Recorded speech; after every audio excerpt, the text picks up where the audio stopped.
You have been fighting for so long that peace now feels unfamiliar. You spent years solving problems, carrying pain, expecting disappointment, and preparing for the next difficult moment. But now that life is becoming quieter, why do you still feel uneasy? Why does calm make you nervous? Why does silence feel empty? Why do you feel as if something bad is about to happen, even when everything is finally okay? The truth is that inner peace can feel strange after years of struggle because your mind became familiar with suffering. You may want peace, but part of you still trusts chaos more. You may want to rest, but your body still feels the need to stay alert. You may finally be safe, yet still feel the urge to protect yourself from dangers that are no longer there. This does not mean you are broken. It means struggle trained your mind to survive, and survival habits do not disappear the moment life becomes calm.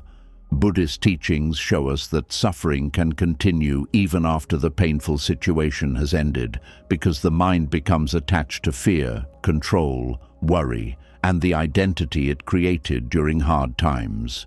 You may have become so used to fighting that you no longer know who you are without a battle. You may even create new problems because stillness feels more frightening than stress. Tonight, as you listen to these teachings, something will begin to change. You will understand why peace feels unsafe, why calm can bring hidden emotions to the surface, and why part of you may miss the struggle you once prayed to escape. Your mind will begin to slow down, the need to control everything will start to weaken, and you will learn that peace is not a warning sign. It is not emptiness, and it is not weakness. This is not just another lesson about letting go. This is the moment you begin teaching your mind that it is finally safe to stop fighting. Are you ready? Let us begin. And this is where the first truth begins.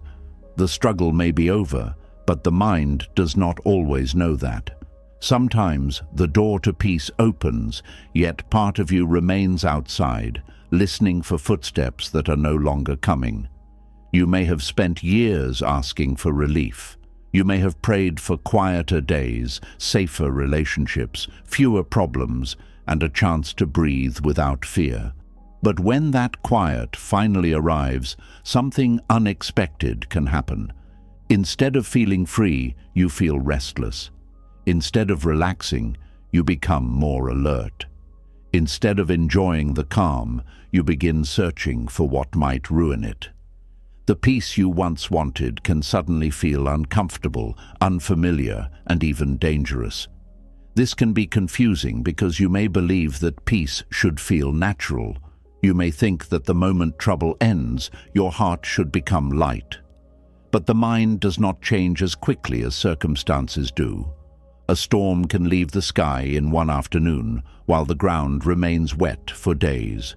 In the same way, the events that caused your fear may be gone, but the habits built during those events can remain.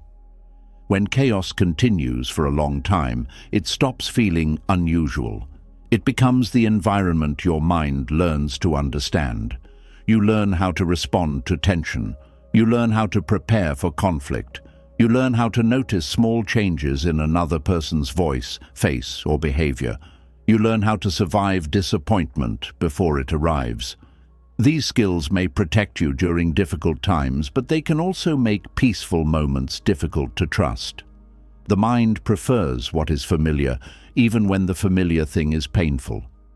Familiarity gives the mind a sense of knowing. It says, "I understand this place. I know what to expect here. I know how to behave."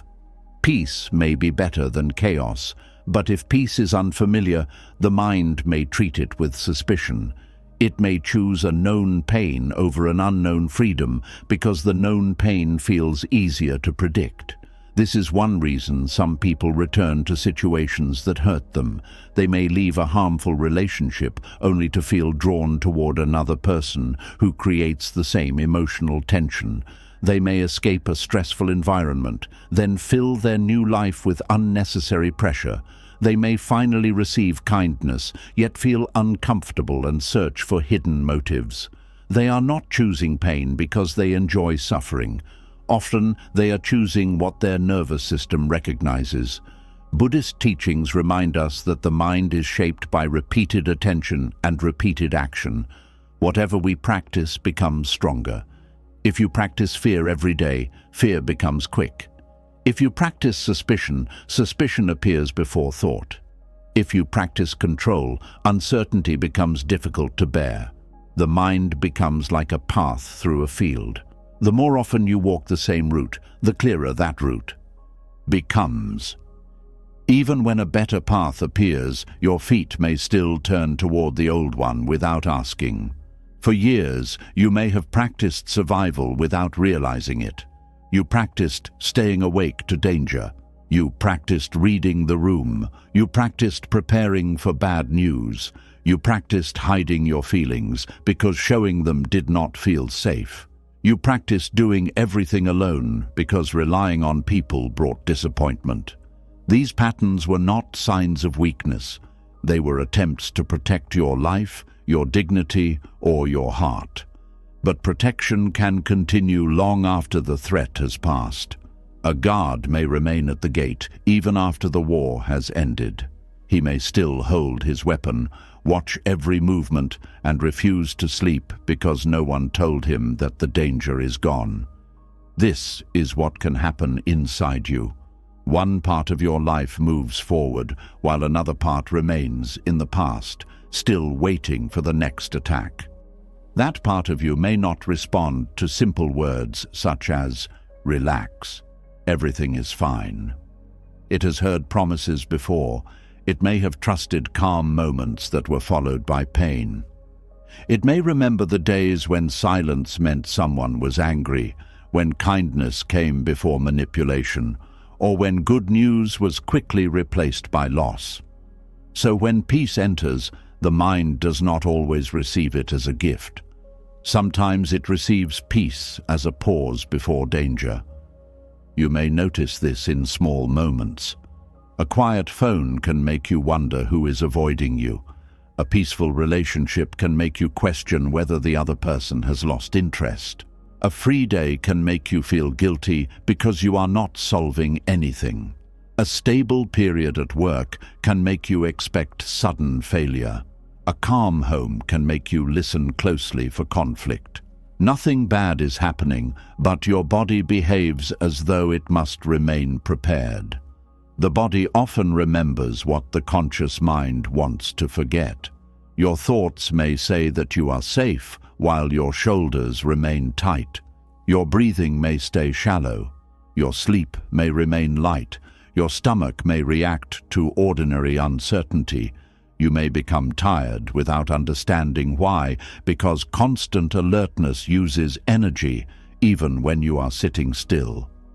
Buddhism does not ask you to hate these reactions. It teaches you to observe them without becoming trapped inside them.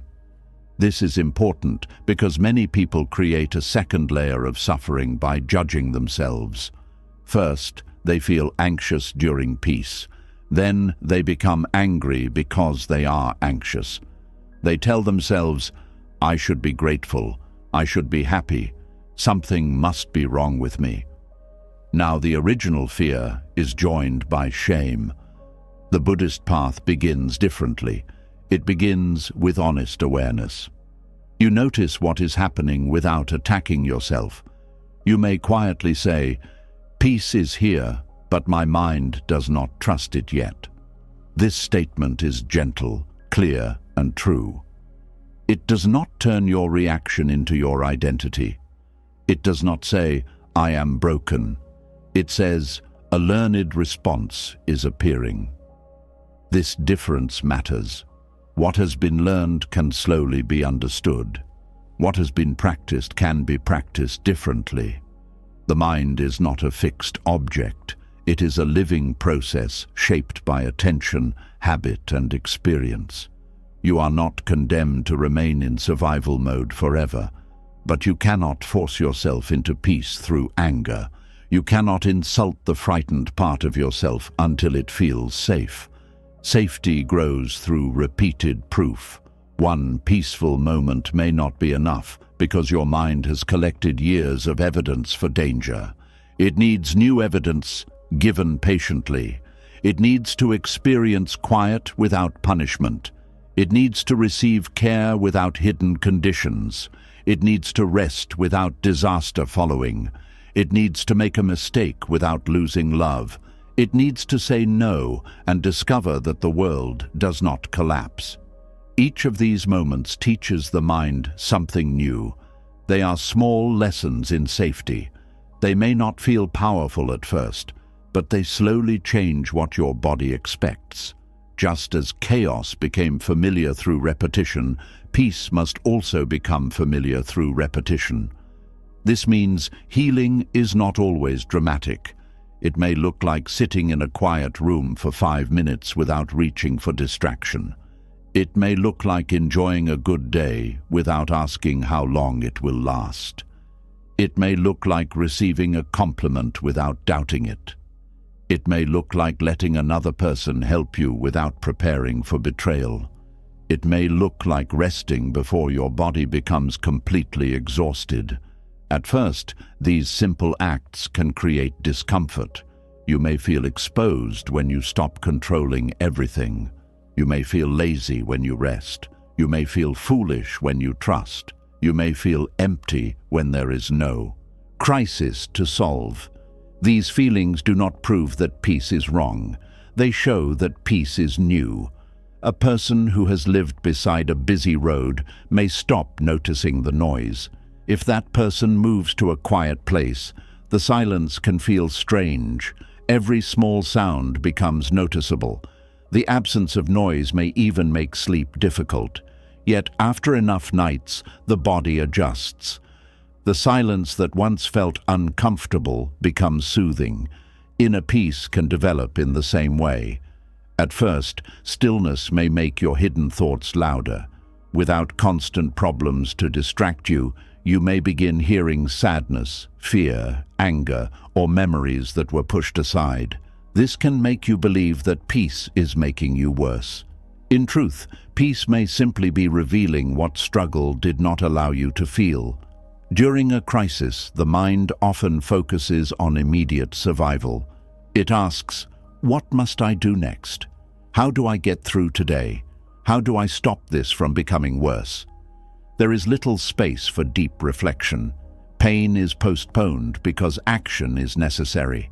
But when the emergency ends, the feelings that waited quietly may begin to rise. This is why some people break down after the difficult season is over. They remained strong while everyone needed them. They handled every responsibility. They made decisions, solved problems, and kept moving. Then, when life finally became calm, they felt exhausted, emotional, or lost. The mind had stopped holding everything back. There is no shame in this. A tree does not release water while the storm is still tearing at its branches. It waits until the wind slows. In the same way, your heart may wait for safety before allowing itself to feel what happened. Buddhist awareness invites you to stay present with these feelings without feeding them and without running away. This does not mean drowning in old pain. It means giving each feeling enough space to be seen. You notice fear as fear. You notice sadness as sadness. You notice tension as tension. You do not immediately build a story around it. The mind may say, "I feel uneasy, so danger must be near." Awareness creates a pause. It answers, "Uneasiness is present, but that does not prove danger is present." This pause is one of the beginnings of freedom. It separates the feeling from the conclusion. Many people suffer because they treat every feeling as a message that must be obeyed. Anxiety says, "Something is wrong," and they begin searching. Guilt says, "You do not deserve to rest," and they return to work. Suspicion says, "Do not trust anyone," and they push away kindness. Restlessness says, "Create movement," and they fill their life with problems. Buddhist practice teaches that feelings are real, but they are not always reliable guides. They arise because of causes and conditions. A feeling may come from the present, or it may come from an old wound meeting a new situation. It may be strong without being true. It may be painful without being permanent. Everything that arises also changes. This is a central Buddhist teaching. Fear changes, tension changes, memories change, the body changes. Even the belief that you must remain alert can change. When you observe an uncomfortable feeling without reacting immediately, you begin to see its movement. It grows, reaches a peak, and slowly weakens. You learn that you do not have to obey it for it to pass. This can be practiced in ordinary moments. When calm begins to feel uncomfortable, stop before creating a new problem. Notice where the discomfort lives in your body. Perhaps it sits in your chest, throat, stomach, or face. Breathe naturally. Do not force a deep breath if that creates more tension. Simply allow the breath to enter and leave. Then name what is happening in simple words. My body is expecting trouble. My mind is searching for danger. Rest feels unfamiliar today. Naming the experience can reduce its power because you are no longer completely lost inside it. You become the observer of the pattern rather than the pattern itself. Next, look at the present moment. Ask what is actually happening now, not what happened 5 years ago, not what might happen next week. What is happening now? Perhaps you are sitting in a safe room. Perhaps no one is shouting. Perhaps there is food, light, air, and enough time to pause. These facts may seem small, but they return the mind to reality. The mind trained by chaos often lives ahead of the present. It scans the future for threats so that it will not be surprised again. But peace can only be experienced now. You cannot feel tomorrow's peace today. You cannot rest in a future that has not arrived. The present moment is the only place where safety can be noticed. This does not mean pretending that life has no risks. Buddhism does not teach blindness. Problems still exist. Loss is part of life. Change is unavoidable. Peace is not the belief that nothing difficult will ever happen again. Peace is the ability to remain present without living inside a disaster that has not happened. There is a difference between wise preparation and constant fear. Wise preparation takes action and then releases the matter. Constant fear keeps solving the same problem after the solution is complete. Wise preparation says, I have done what I can. Fear says, keep thinking, because thinking gives the feeling of control. For someone shaped by chaos, overthinking can feel protective. The mind believes that if it studies every possibility, pain can be prevented. But no amount of thinking can remove all uncertainty from life. The search for complete safety becomes another prison. You spend peaceful days preparing for suffering and then wonder why peace never reaches you. Buddhist wisdom asks you to see the limits of control. You can make careful choices, but you cannot command every outcome. You can care for people, but you cannot control their hearts. You can protect your health, but you cannot stop time. You can create stability, but you cannot force life to remain unchanged. Accepting this can feel frightening at first. Control may have been one of the tools that helped you survive. You may have learned that if you stayed responsible, careful, useful, and alert, you could reduce conflict. Letting go may feel like becoming careless. But acceptance is not carelessness. It is the recognition that life is larger than your plans. A clenched hand cannot receive anything new. In the same way, a mind that holds tightly to control has little space for peace. The grip may have protected you once, but holding it forever creates pain. Slowly opening that hand does not mean losing strength. It means using strength in a wiser way. You may also discover that chaos gave you a role. Perhaps you were always the fixer, the strong one, the rescuer, the peacemaker, or the person who held the family together. Crisis made you feel needed. Every problem gave you a task. Every emergency answered the question, what should I do? When the emergencies end, you may feel lost. Peace removes the role that once organized your life. Without someone to rescue or something to solve, you may wonder whether you still matter. This emptiness can make chaos strangely attractive because chaos gives immediate purpose. But your value is not limited to what you can repair. You do not have to earn your right to exist by constantly carrying pain. Buddhist teachings challenge the belief in a fixed self.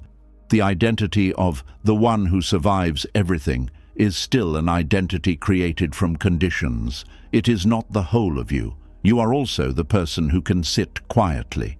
You are the person who can receive joy. You are the person who can learn, create, listen, laugh, and be present without proving anything.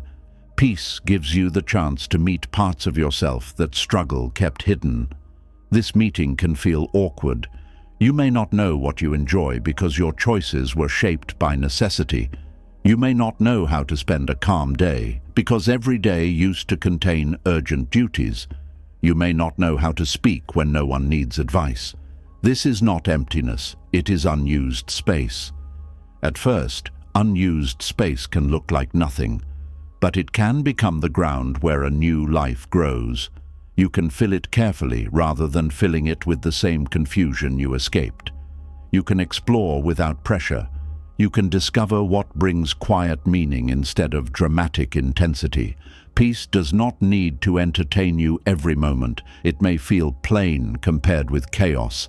Chaos creates strong emotion. It brings fear, anger, urgency, relief, and temporary victory. These emotional changes can make life feel intense.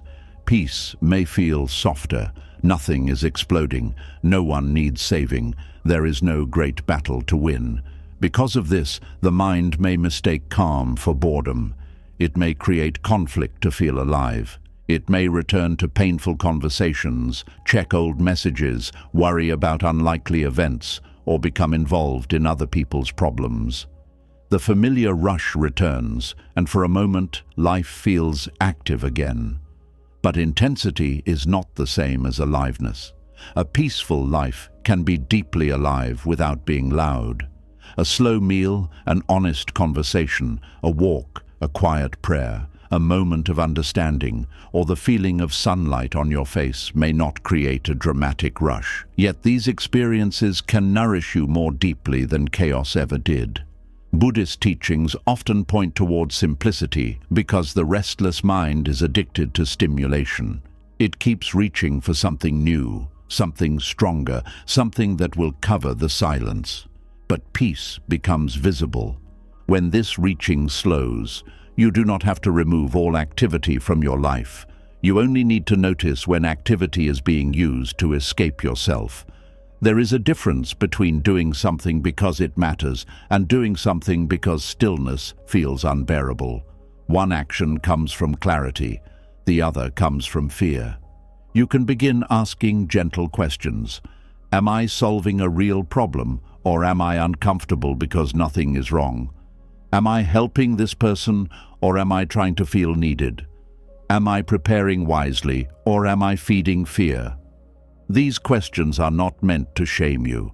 They reveal the hidden movements of the mind.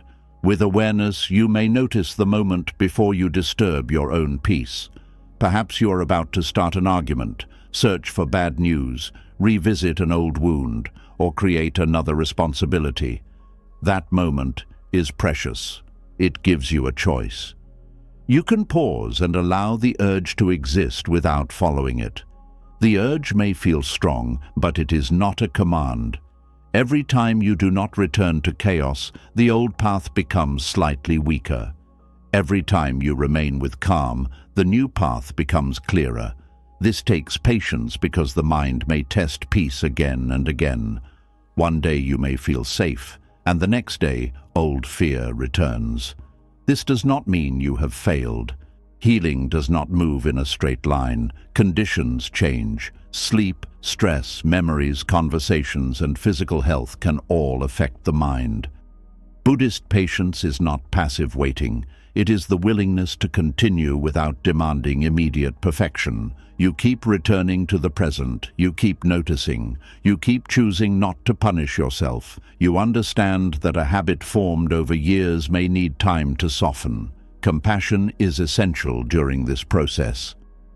The frightened mind is not your enemy.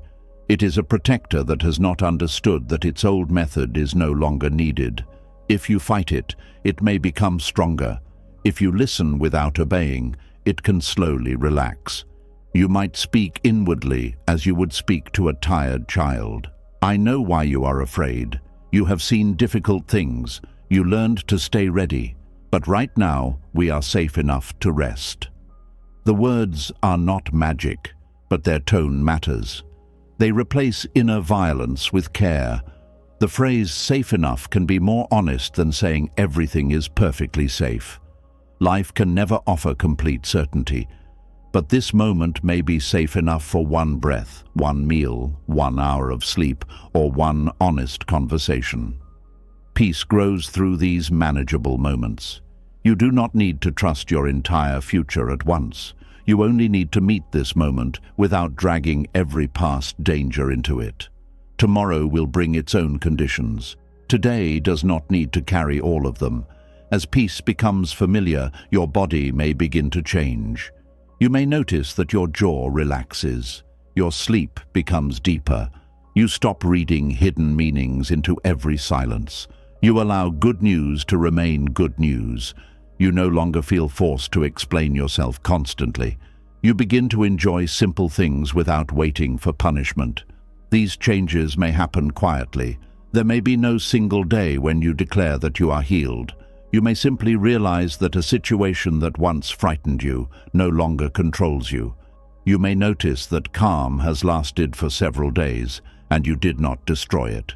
You may feel discomfort and still remain present. This is real progress. Peace does not require the complete absence of fear. It means fear can appear without becoming the ruler of your life. The old alarm may ring, but you do not have to run every time. Eventually, you begin to understand that peace was never the danger. The unfamiliarity was the danger your mind reacted to. Chaos had become known, and peace had become unknown. But the unknown can become known through patient experience. The mind that learned to survive can also learn to live. It can learn that rest is not laziness. Kindness is not always manipulation. Silence is not always rejection. Stability is not a trap. Joy does not need to be followed by pain. A good moment does not need to be questioned before it can be received. You do not betray your past by becoming peaceful. You honor your survival by allowing it to lead somewhere. The purpose of crossing a storm is not to keep living as though rain is still falling. The purpose is to reach ground where you can finally put down what you carried. Buddhist peace is not a reward given only to people with easy lives. It is often discovered by people who have looked closely at suffering and decided not to build a permanent home inside it. They understand that pain may visit, but they do not have to serve it forever. Your history explains your fear, but it does not have to control your future. The years of struggle shaped you, but they do not own you. You can thank the habits that protected you and gently release the ones that now prevent you from living. Peace may continue to feel strange for a while. Let it feel strange. You do not have to turn strangeness into danger. Stay near it. Breathe inside it. Allow your mind to learn its shape. Let quiet moments pass without filling them. Let good days end without preparing for punishment. Let safety become an experience rather than an idea. One day, calm will no longer feel like the silence before a storm. It will feel like home. And when that day comes, you may look back and realize that peace did not suddenly arrive. You practiced receiving it, one unguarded moment at a time, and once peace begins to feel less dangerous, another hidden difficulty appears. You may no longer be fighting the same battles, yet part of you may still need to be the person who survived them. The pain may be ending, but the identity built around carrying it can be much harder to release. For years, endurance may have been the strongest part of your story. You were the one who kept going when others would have stopped. You survived disappointments that changed the way you trusted. You carried responsibilities that should never have belonged to one person. You woke up tired and still did what had to be done. You learned how to smile while your heart was heavy, how to function while grieving, and how to remain standing when life gave you no time to recover. People may have praised you for this. They may have called you strong, dependable, mature, brave, or unbreakable. Those words may have helped you survive. When pain seemed meaningless, strength gave it a purpose. When you could not control what was happening, you could at least control how much you endured. You may not have chosen the struggle, but you could choose to become the person who did not surrender to it. Over time, endurance stopped being something you practiced and became something you believed you were. You no longer simply faced difficult moments. You became the one who faces difficult moments. You no longer simply carried burdens. You became the one who carries burdens. You no longer simply survived. You became the survivor. There is dignity in survival. Nothing about healing requires you to deny what it took to reach this point. The strength you developed was real. The courage was real. The sacrifices were real. Buddhist teachings do not ask you to treat your past as meaningless. They ask you to see that even the most useful identity can become another form of attachment. Attachment does not only involve possessions, people, or pleasure. The mind can become attached to a story about itself. It can hold tightly to an image such as, "I am the strong one," "I am the one who never needs help," or "I am the person who always survives." These stories can provide stability during uncertain times. They tell you who you are and how you should behave. But when life changes, the same story can become a cage. You may reach a safer season and still feel compelled to prove your strength. You may reject support even when support is freely offered. You may take on more responsibility than necessary because being needed feels familiar.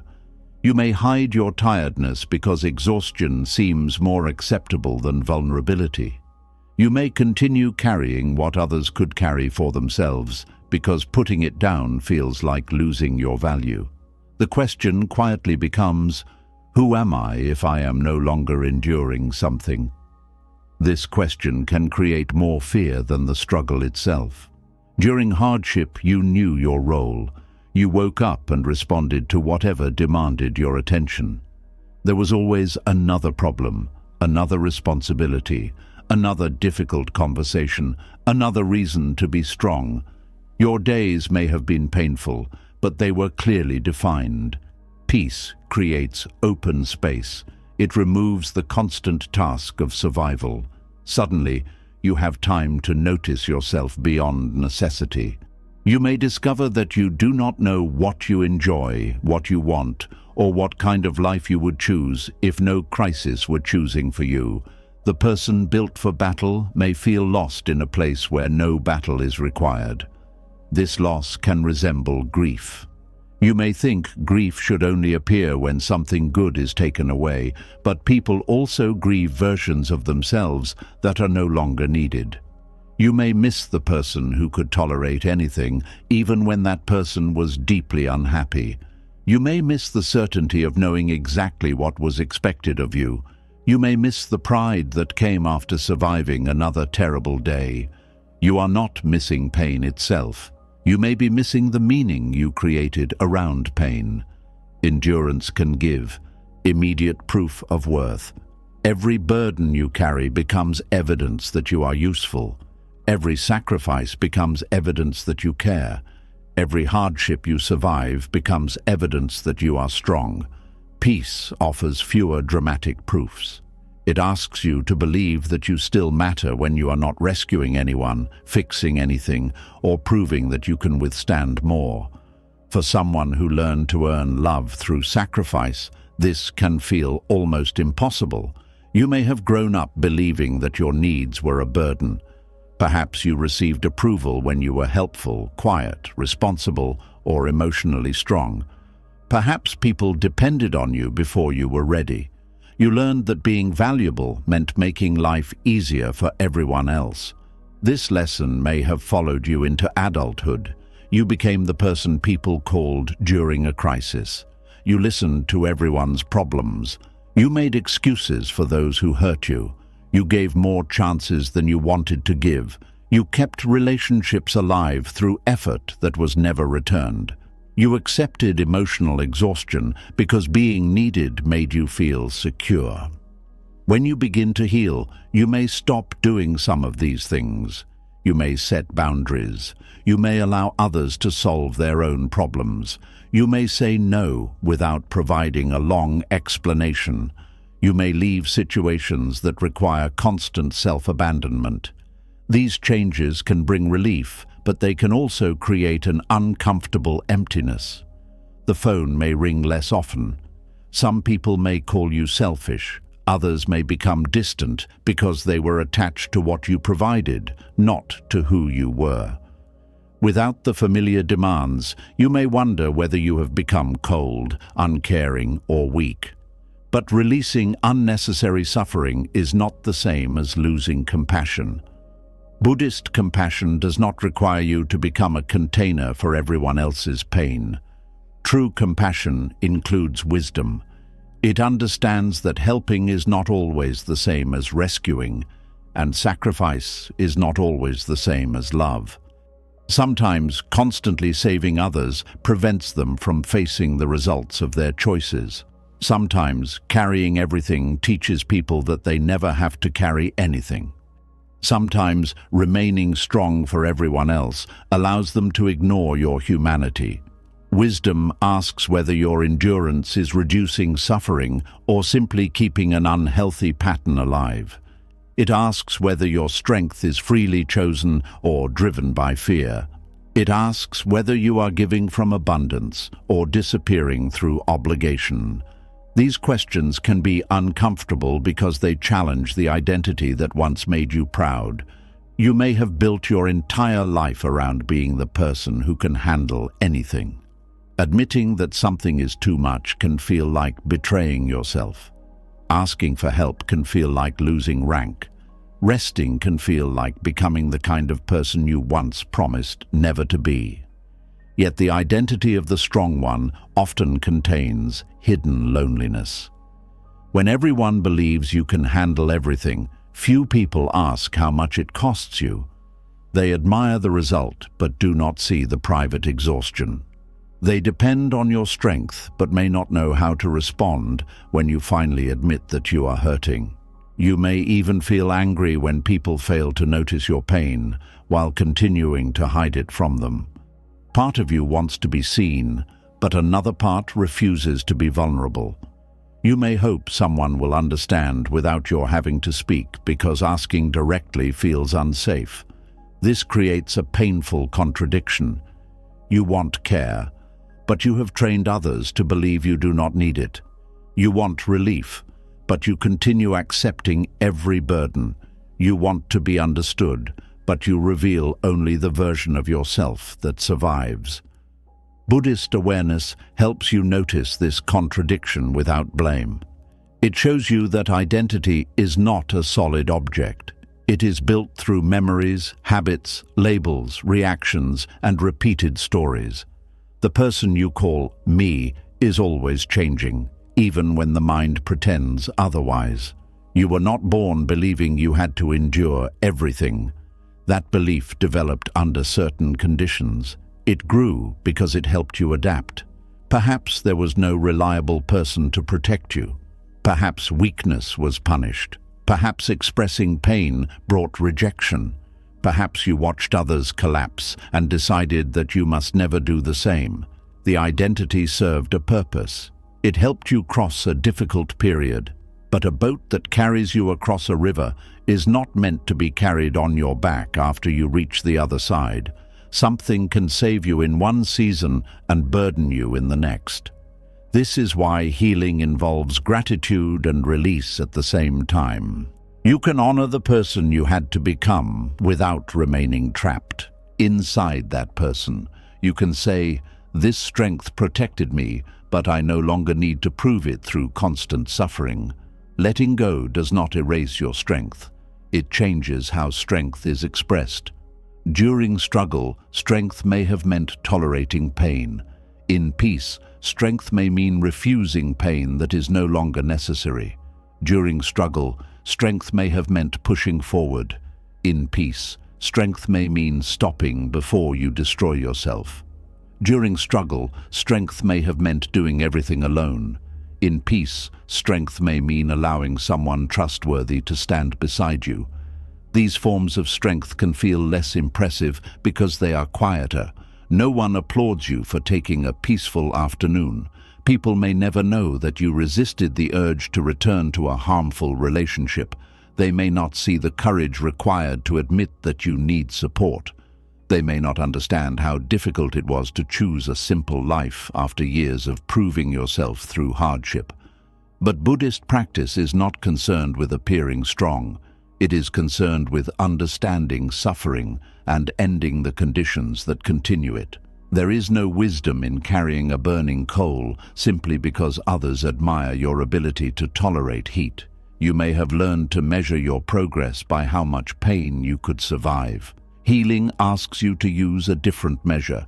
How quickly can you recognize what harms you? How honestly can you admit your limits? How peacefully can you walk away from what once pulled you into conflict? How much kindness can you offer yourself before reaching complete exhaustion? These questions build an identity based on awareness rather than endurance. At first, this new identity may feel weak because it does not contain the same drama. You may miss the intense pride that followed each victory over hardship. Peace does not always give you a dramatic story to tell. It may offer ordinary days, manageable responsibilities, stable relationships, and enough quiet to hear your own thoughts. The ego often prefers a painful identity that feels important over a peaceful life that feels ordinary. It may say, "Look at everything I survived. Look at how much I carried. Look at how little I needed." The story creates a strong sense of self, but it can also keep old wounds alive because without those wounds, the story loses its center. You may repeatedly return to painful memories, not only because they hurt, but because they remind you who you became. The memories prove your toughness. They explain your guardedness. They justify your distance. They give shape to your present life. Releasing attachment to this story does not mean forgetting what happened. It means allowing the past to be part of your history without making it the ruler of your identity. You can remember that you survived without needing to remain in survival mode. You can respect the scar without reopening the wound. A scar shows that healing happened, yet some people keep touching it to confirm that the pain was real. They may fear that moving forward will reduce the importance of what they endured. They may worry that forgiveness, peace, or joy will make others believe the suffering did not matter. But your healing does not excuse what happened. Your peace does not declare that the pain was acceptable. Becoming free does not make the past smaller. It simply refuses to let the past keep taking from you. There may also be guilt in leaving the survivor identity behind. You may think of people who are still struggling and feel that enjoying peace would separate you from them. If your family has always suffered, stability may feel like disloyalty. If your friends still live in constant crisis, setting boundaries may feel like abandonment. If someone you loved did not survive what you survived, happiness can feel undeserved. The mind may tell you that remaining in pain keeps you connected to them. It may treat suffering as proof of love, but shared pain is not the only form of loyalty. You can remember people without repeating their wounds. You can love your family without continuing every unhealthy pattern. You can honor those who struggled by creating something gentler from what they taught you. Buddhist teachings warn against clinging, even when the object of clinging appears noble. Loyalty can become attachment when it prevents truth. Love can become attachment when it requires self-destruction. Memory can become attachment when it demands that the present remain as painful as the past. You do not need to suffer forever to prove that your suffering mattered. Sometimes the endurance identity remains because it protects you from deeper questions.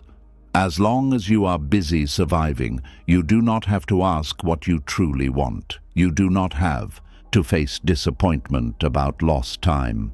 You do not have to admit that some sacrifices were unnecessary. You do not have to consider how many people benefited from your silence. Peace can bring these questions forward. You may begin to see that some struggles were not unavoidable. Some burdens were placed on you by people who could have behaved differently. Some relationships survived only because you accepted what should have been challenged. Some duties became permanent because you never believed you were allowed to refuse them. This realization can bring anger. You may feel cheated by the years spent being strong. You may wonder who you could have become if you had not been forced to mature so quickly. You may grieve the rest, support, protection, or innocence you did not receive. Do not rush to push this anger away. Anger can reveal where your dignity was ignored, but it must be understood carefully. If you build a new identity around being wronged, you may only exchange one prison for another. The goal is not to move from "I am the one who endures" to "I am the one everyone harmed." Both identities keep suffering at the center. Awareness allows anger to speak without allowing it to define you. It may say, "That should not have happened." You can agree without making the event your permanent home. It may say, "I deserved support." You can honor that truth by supporting yourself now. Healing cannot return every lost year, but it can stop the loss from continuing. The past may have required endurance. The present may require a different courage. The courage to build a life that does not resemble what you survived. This can involve learning basic things that others take for granted. You may need to learn how to receive help without immediately planning repayment. You may need to learn that saying no does not make you cruel. You may need to learn that a relationship can remain secure even when you express disappointment. You may need to learn that your worth does not rise and fall with your usefulness. These lessons are not small. They challenge the foundation of the old self. Receiving can be especially difficult. The enduring identity is comfortable giving because giving preserves control. When you provide support, you decide how much to reveal. When you receive, you must trust another person. You must admit that you cannot meet every need alone. You must allow yourself to be affected by someone else's kindness. This vulnerability may trigger suspicion. You may search for hidden conditions. You may think, what will they want later? This caution may come from real experiences, but not every act of care is a trap. Wisdom does not mean trusting everyone. It means learning to recognize who has earned access to you. A trustworthy person does not punish you for having needs. They do not use your vulnerable moments as weapons. They do not make their support feel like a debt. They respect your boundaries even when those boundaries inconvenience them. Allowing such people to care for you does not weaken your identity. It expands your understanding of relationship. You begin to see that strength can exist in connection. A tree may stand tall, but it still depends on soil, water, light, and the hidden life around its roots. Independence is never complete. Every person relies on conditions they did not create. The belief that you must need no one is not freedom. It is often fear wearing the clothing of strength. True freedom allows choice. You can handle some things alone because you are capable, and you can accept support because you are wise. You do not reject help merely to protect an image. You ask what serves the situation. As the old identity softens, you may feel less certain about who you are. This uncertainty is not a failure. Buddhist teachings describe the self as changing, connected, and without a permanent fixed core. What you call your personality is partly a collection of responses shaped by conditions. When the conditions change, new responses become possible. You do not need to replace the survivor identity with another rigid label. You do not need to decide that you are now completely healed, peaceful, soft, or fearless. These labels can create new pressure. You only need to remain open to becoming different. Some days your old strength will return in useful ways. You will face a real difficulty and know that you can respond. Other days, the same habit may push you to carry too much. Awareness helps you tell the difference. You can ask, is endurance required here, or am I using endurance because it is familiar? Perhaps a situation truly needs patience. Perhaps someone you love is ill, a responsibility cannot be avoided, or a long-term goal demands discipline. Endurance still has value. The problem begins when it becomes your automatic answer to everything. Not every uncomfortable situation should be escaped, but not every painful situation deserves your loyalty. Wisdom knows when to stay and when to leave. It knows when perseverance builds character and when it only prolongs harm. The old identity may say, I can take it. The wiser question is, should I have to? This question restores choice. You are no longer impressed only by your capacity to suffer. You also consider what the suffering produces. Does it lead toward something meaningful, or does it simply repeat an old pattern? Does it protect someone vulnerable, or does it protect someone from accountability? Does it support growth, or does it keep you afraid of change? When you begin choosing consciously, some people may not recognize you. They may say that you have changed, and they may be correct. Change is not always betrayal. Sometimes it is the evidence that you finally listened to your own life. Those who benefited from your endless endurance may resist your healing. They may call your boundaries selfish, your rest laziness, or your honesty disrespect. Their reaction does not automatically mean you are wrong. It may mean that the old arrangement served them. You do not have to become cruel in response. You can remain calm, clear, and firm. Buddhist compassion does not require agreement. You can understand why someone is disappointed without surrendering your boundary. You can care about their feelings without making those feelings your command. This is a new form of strength. It does not shout, threaten, or explain itself endlessly. It stands quietly in truth. You may still feel the urge to return to the old role because it gave you certainty and approval. When this happens, do not judge yourself. Notice the longing. Perhaps you miss being praised. Perhaps you miss feeling essential. Perhaps you miss the clear purpose that crisis provided. Then ask what you need beneath that longing. Maybe you need meaningful work. Maybe you need connection.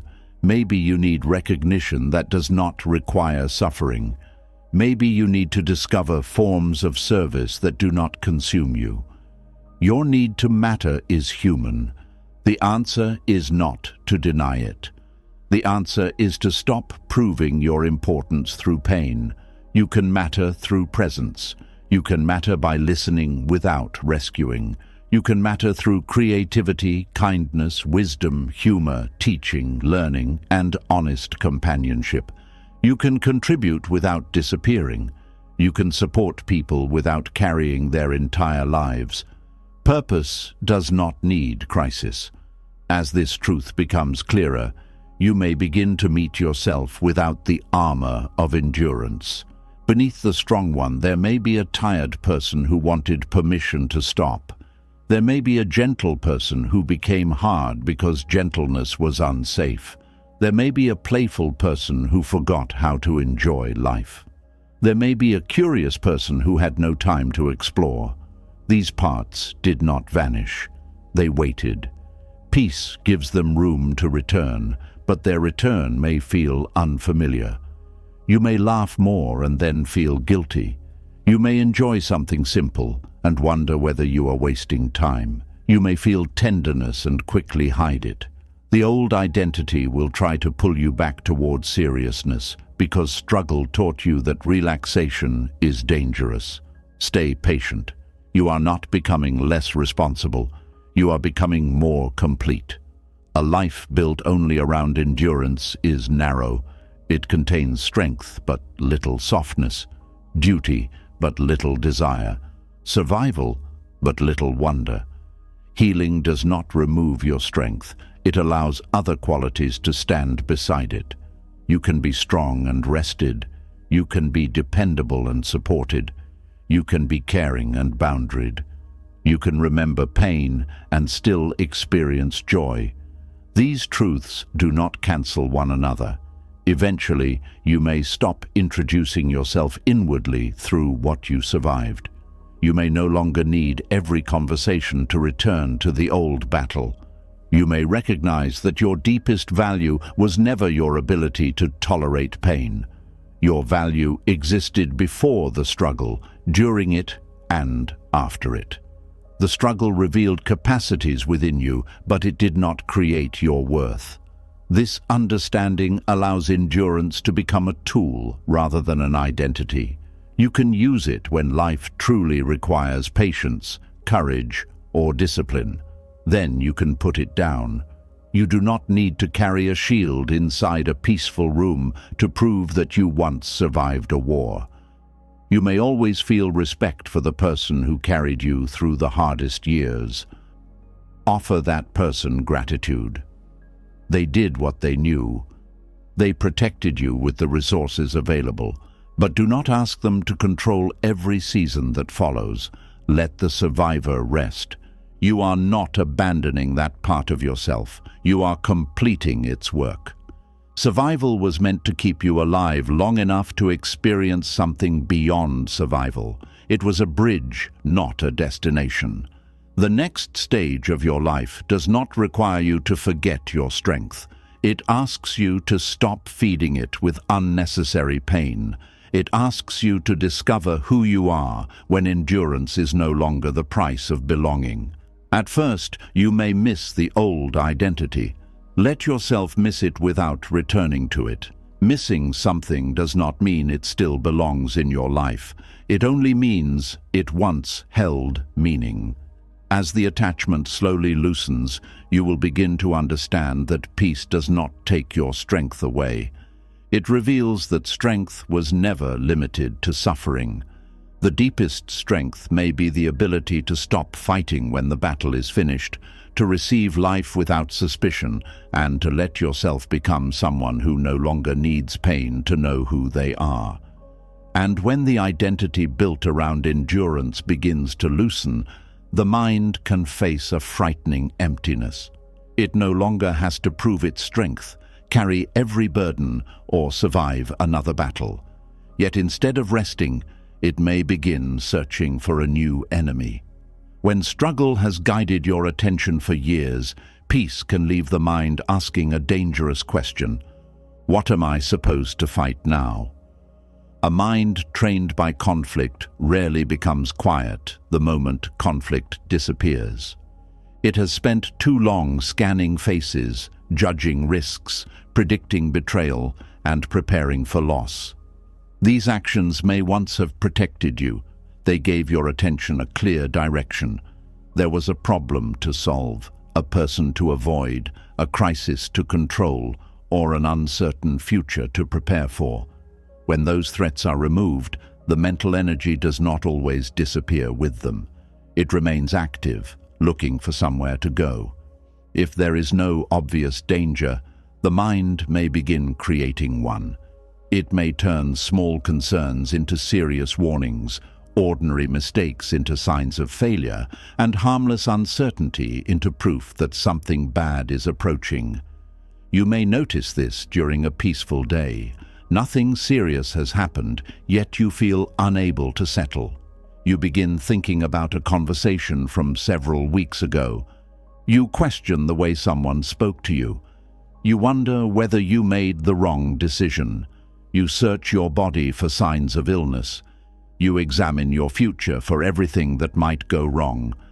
Before long, the quiet day is filled with invisible battles. This does not always happen because the mind enjoys suffering. It happens because the mind has learned to organize itself around resistance. It feels useful when it is fighting something. A threat gives it a task. A problem gives it direction. Fear gives it urgency. Without these things, the mind may feel uncertain about its role.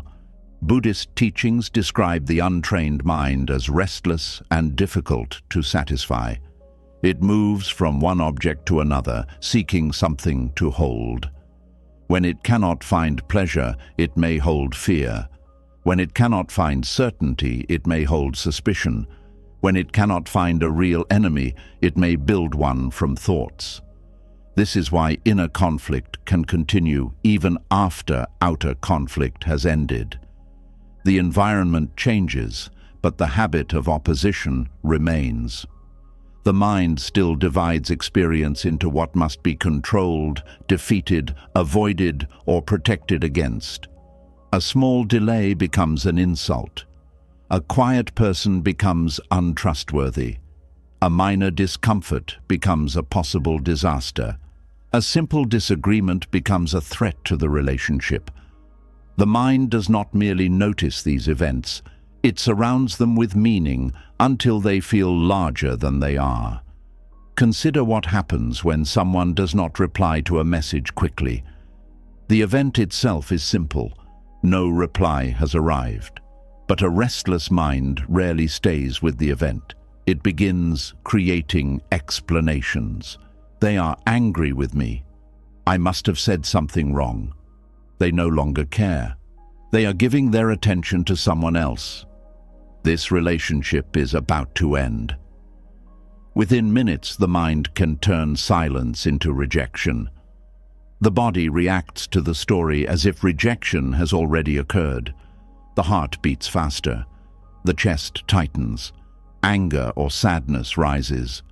You may send another message, withdraw emotionally, or prepare an argument against someone who may simply be busy. The suffering did not begin with the unanswered message. It grew from the meaning the mind attached to it. Buddhist wisdom does not teach that all concerns are imaginary. Sometimes people are dishonest. Sometimes relationships change. Sometimes warning signs deserve attention. The lesson is not to ignore reality. It is to separate reality from the stories added by fear.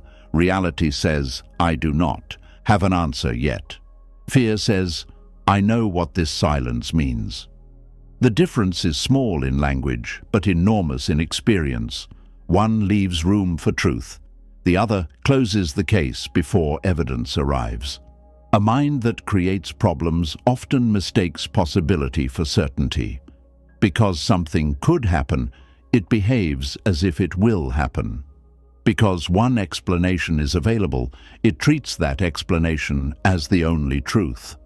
It does not wait for facts because uncertainty feels harder to bear than a painful conclusion. A painful conclusion can feel strangely comforting. It ends the waiting.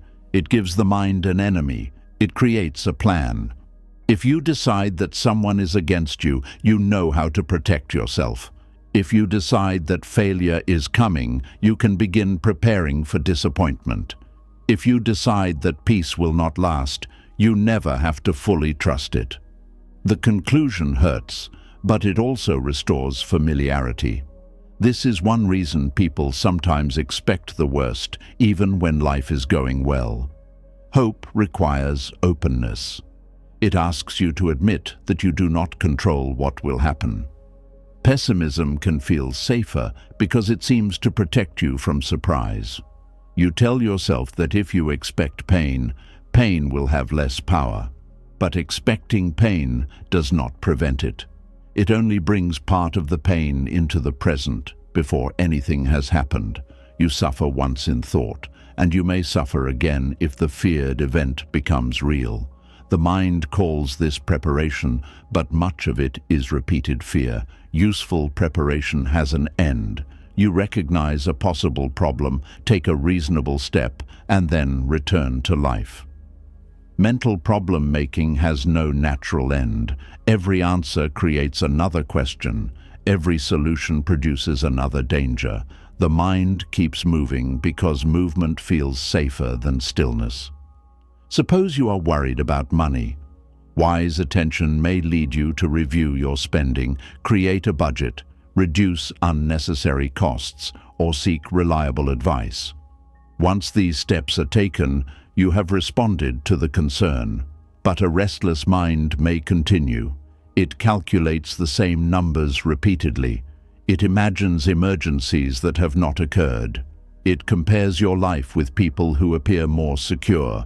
It criticizes past decisions that cannot be changed. It keeps you awake, even though no useful action can be taken in the middle of the night. The original concern may be real, but the mind builds extra suffering around it. The Buddha taught that pain and suffering are not always the same thing. Pain is part of life. Bodies become tired. People disappoint us. Plans fail. Loss occurs. Suffering grows when the mind resists, clings, exaggerates, or turns the event into a permanent story about the self. You may face one difficult event and then create 10 more inside your thoughts. A mistake happens, and the mind says, "I always ruin everything." A person criticizes you, and the mind says, "No one respects me." A plan fails, and the mind says, "My future is destroyed." A relationship ends, and the mind says, "I will always be alone." The event has limits, but the story removes those limits. It takes one moment and spreads it across your whole life. Words such as always, never, everyone, and nothing often reveal this habit. They make temporary pain feel permanent. They turn one person's behavior into a judgment about the entire world. They prevent the mind from seeing detail. Buddhist awareness returns you to what is specific. Instead of saying, "Everything is falling apart," you ask, "What exactly is difficult right now?" Instead of saying, "No one cares," you ask, "Who did not respond in the way I hoped?" Instead of saying, "I am a failure," you ask, "Which action did not produce the result I wanted?" Specific language reduces unnecessary suffering. It brings the problem back to its real size. When a problem has clear boundaries, you can respond to it. When it becomes a statement about your entire identity or future, it feels impossible to solve. The mind creates enemies, not only outside you, but also within you.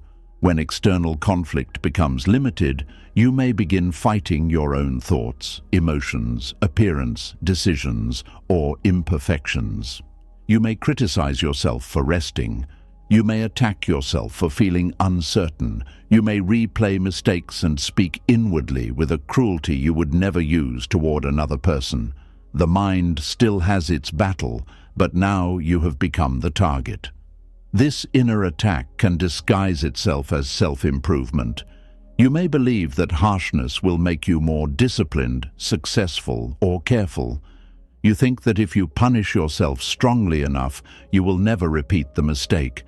Yet shame rarely creates lasting wisdom. It creates fear, hiding, and exhaustion.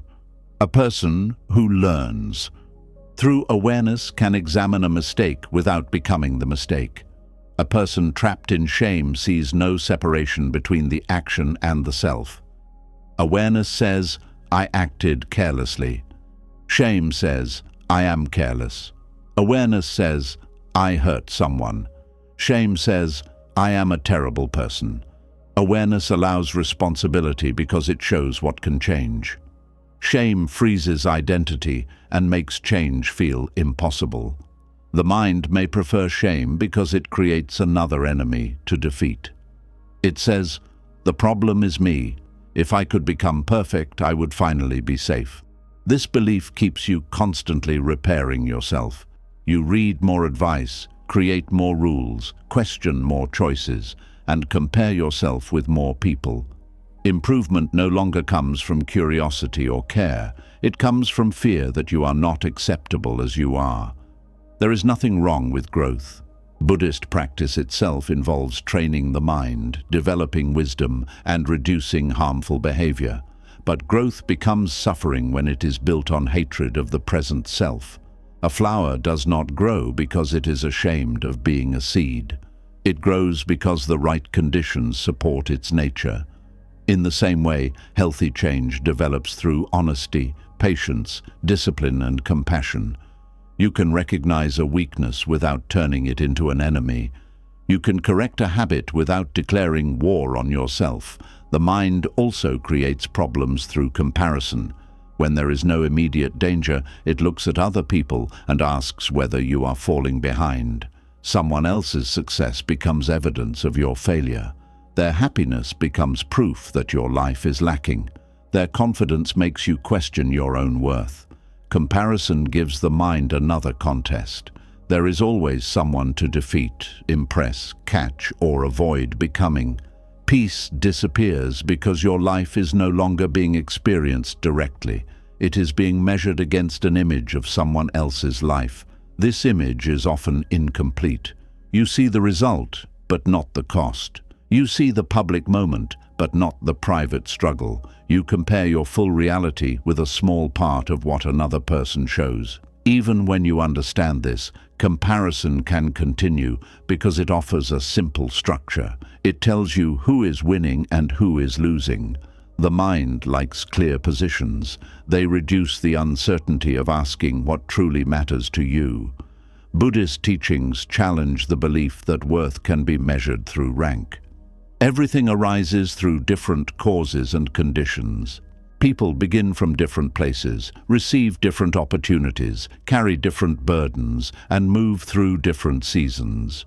A tree growing beside a river does not prove that a tree growing on dry ground is lazy. Their conditions are different. When you compare without understanding conditions, you create false judgments. You may become proud when you appear ahead and ashamed when you appear behind. Both reactions depend on the same unstable measurement. Peace grows when you stop asking, "Am I better than them?" and begin asking, "Am I living with awareness? Am I acting with kindness? Am I moving in a direction that reduces suffering?" These questions do not require an opponent. The problem-making mind often creates conflict in relationships because closeness without tension can feel unfamiliar. A stable relationship may seem too quiet. A kind person may appear boring. Respect may not create the emotional rush that uncertainty once produced. Without knowing why, you may begin testing the relationship. You withdraw to see whether the person follows. You mention a sensitive subject to measure their reaction. You search for signs that their care is weakening. You turn a small difference into a larger argument. Part of the mind may be trying to answer, "Will you still stay if I create the danger I expect?"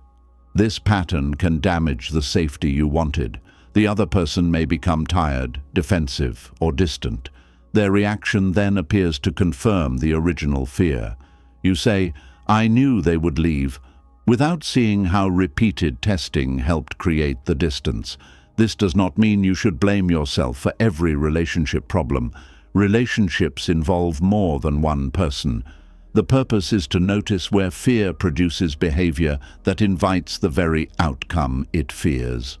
Awareness allows a different response. When suspicion rises, you do not immediately accuse. You examine the evidence. You speak clearly instead of testing secretly.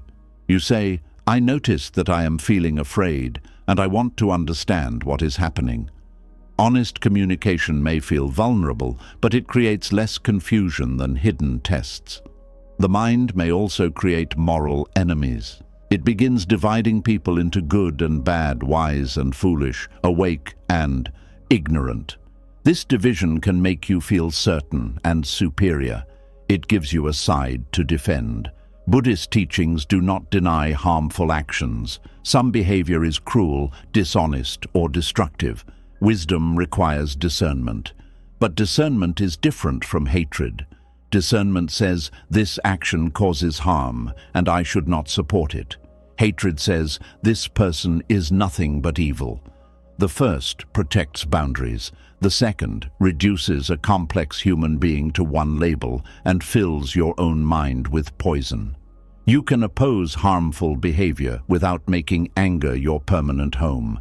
You can leave a damaging person without carrying them as an enemy inside you for years. You can seek justice without allowing hatred to shape every thought. When the mind keeps an enemy alive, the relationship continues even in absence. The person may be far away, but they still control your attention. You argue with them in your thoughts. You prepare speeches they may never hear. You replay what they did and feel the body return to the original pain. You may believe that releasing the enemy means approving the harm. It does not. Letting go means refusing to give the event endless power over the present. Forgiveness, in Buddhist understanding, does not always mean reconciliation. It does not require renewed trust or access. It can simply mean that you stop feeding hatred because you understand what hatred is doing to your own mind. You may still remember. You may still protect yourself. You may still hold someone responsible. But you no longer need the person to remain your inner enemy in order to prove that the harm mattered. The mind creates problems through constant interpretation. It does not allow events to remain simple. Every glance, delay, tone, and mistake must mean something. Someone looks tired and you assume they are upset with you. Someone gives brief feedback and you hear rejection. Someone chooses differently and you experience it as disrespect. Your interpretation may be possible, but it is not automatically true. The more emotionally charged the past has been, the more quickly interpretation occurs. The mind uses old experiences as a guide. If silence once meant punishment, present silence may feel threatening. If criticism once led to humiliation, ordinary correction may feel cruel. This is why two people can experience the same event differently. They are not responding only to what is happening now. They are also responding to what the event touches inside them. Buddhist mindfulness helps you notice the difference between the event and the reaction. You may say, "This tone reminds me of an earlier experience. My reaction is strong because old pain is present." This awareness does not make the feeling disappear immediately. It gives the feeling context. You no longer assume the present person is identical to the person from the past. You can then ask questions rather than making accusations. You can gather information rather than defending yourself from an attack that may not exist. The mind may resist this pause because quick judgment feels protective, yet fast certainty is not always wisdom. Sometimes wisdom is the ability to remain uncertain long enough for truth to appear. Uncertainty is one of the mind's greatest enemies because it cannot be defeated through thought. You can examine possibilities for hours and still not know what tomorrow will bring. The mind hates this limit. It may create a negative answer simply to escape not knowing. It would rather believe that failure is certain than admit that the outcome remains open. Buddhist practice develops the ability to stay with uncertainty without turning it into panic. You recognize that not knowing is part of being alive. Every person lives inside uncertainty, even those who appear confident. You do not know how every relationship will change. You do not know how long opportunities will remain. You do not know what difficulties or joys will arrive. The attempt to remove all uncertainty does not create safety. It creates endless mental work. Acceptance says, "I do not know, and I can still be present." This sentence removes the need to invent an answer. It allows life to reveal itself in its own time. The mind also creates future problems by treating thoughts as predictions. A fearful thought enters, and you believe it must be a warning. You think, "What if something happens to my family?" and suddenly feel responsible for preventing every possible danger. A thought is not a prophecy. The mind produces thousands of thoughts, many of them strange, contradictory, and unrelated to reality. A thought can arise because of tiredness, memory, something you watched, a passing sensation, or no clear reason at all. Buddhist meditation teaches you to observe thoughts as events in the mind. They appear, remain briefly, and pass. You do not have to argue with each one. You do not have to prove it wrong. You can notice, a fearful thought is here. When you stop treating every thought as important, the mind loses some of its power to create problems. Thoughts become more like sounds outside a window. Some deserve attention. Others can pass without action. This does not mean becoming careless. It means choosing attention wisely. Your energy is limited. Every imagined problem you feed takes attention from the life directly in front of you. You may spend an hour worrying about a future conversation and miss the person sitting beside you. You may fear losing your health so intensely that you cannot enjoy the health you still have. You may prepare for the end of a relationship until you stop participating in the relationship itself. The mind claims it is protecting your life while pulling you away from living it. One way to interrupt this pattern is to ask whether a problem exists in the present, requires future planning, or exists only in thought. These categories require different responses. A present problem needs action now. A future responsibility may need a clear plan and a chosen time for attention. A problem that exists only in thought may need observation rather than action. Without this distinction, everything feels urgent. The body remains tense because every possibility receives the same treatment as an emergency. Suppose you have an important appointment next week. You can note the date, prepare what is necessary, and decide when to review the details. This is planning. Replaying every possible outcome each night is not additional preparation. It is anxiety repeating itself. A scheduled time for practical thinking can help. You tell the mind, I will consider this tomorrow at 10 in the morning. Then, when the concern returns at night, you remind yourself that it has a place. This practice teaches the mind that not every thought deserves immediate attention. The mind may also create problems when it becomes addicted to information. It searches for warnings in news, conversations, social media, or other people's experiences. It believes that more information will create control, but information without wisdom can increase fear. You hear about rare disasters and begin expecting them. You read one person's painful story and treat it as a forecast for your life.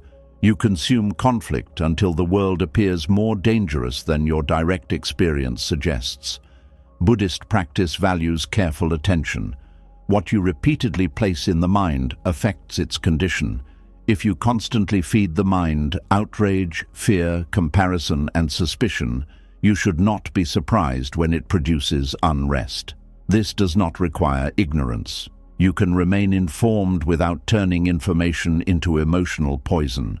You can choose when to engage, which sources deserve trust, and when enough is enough. The mind does not become wise merely by collecting more. Wisdom includes knowing what not to carry. You may fear that releasing imaginary problems will make you unprepared. The opposite is often true. A mind exhausted by constant false alarms may respond poorly when a real problem arrives. It has spent its energy on threats that never appeared. Calm attention preserves strength. When a true difficulty comes, you can see it more clearly because it is not mixed with hundreds of imagined dangers.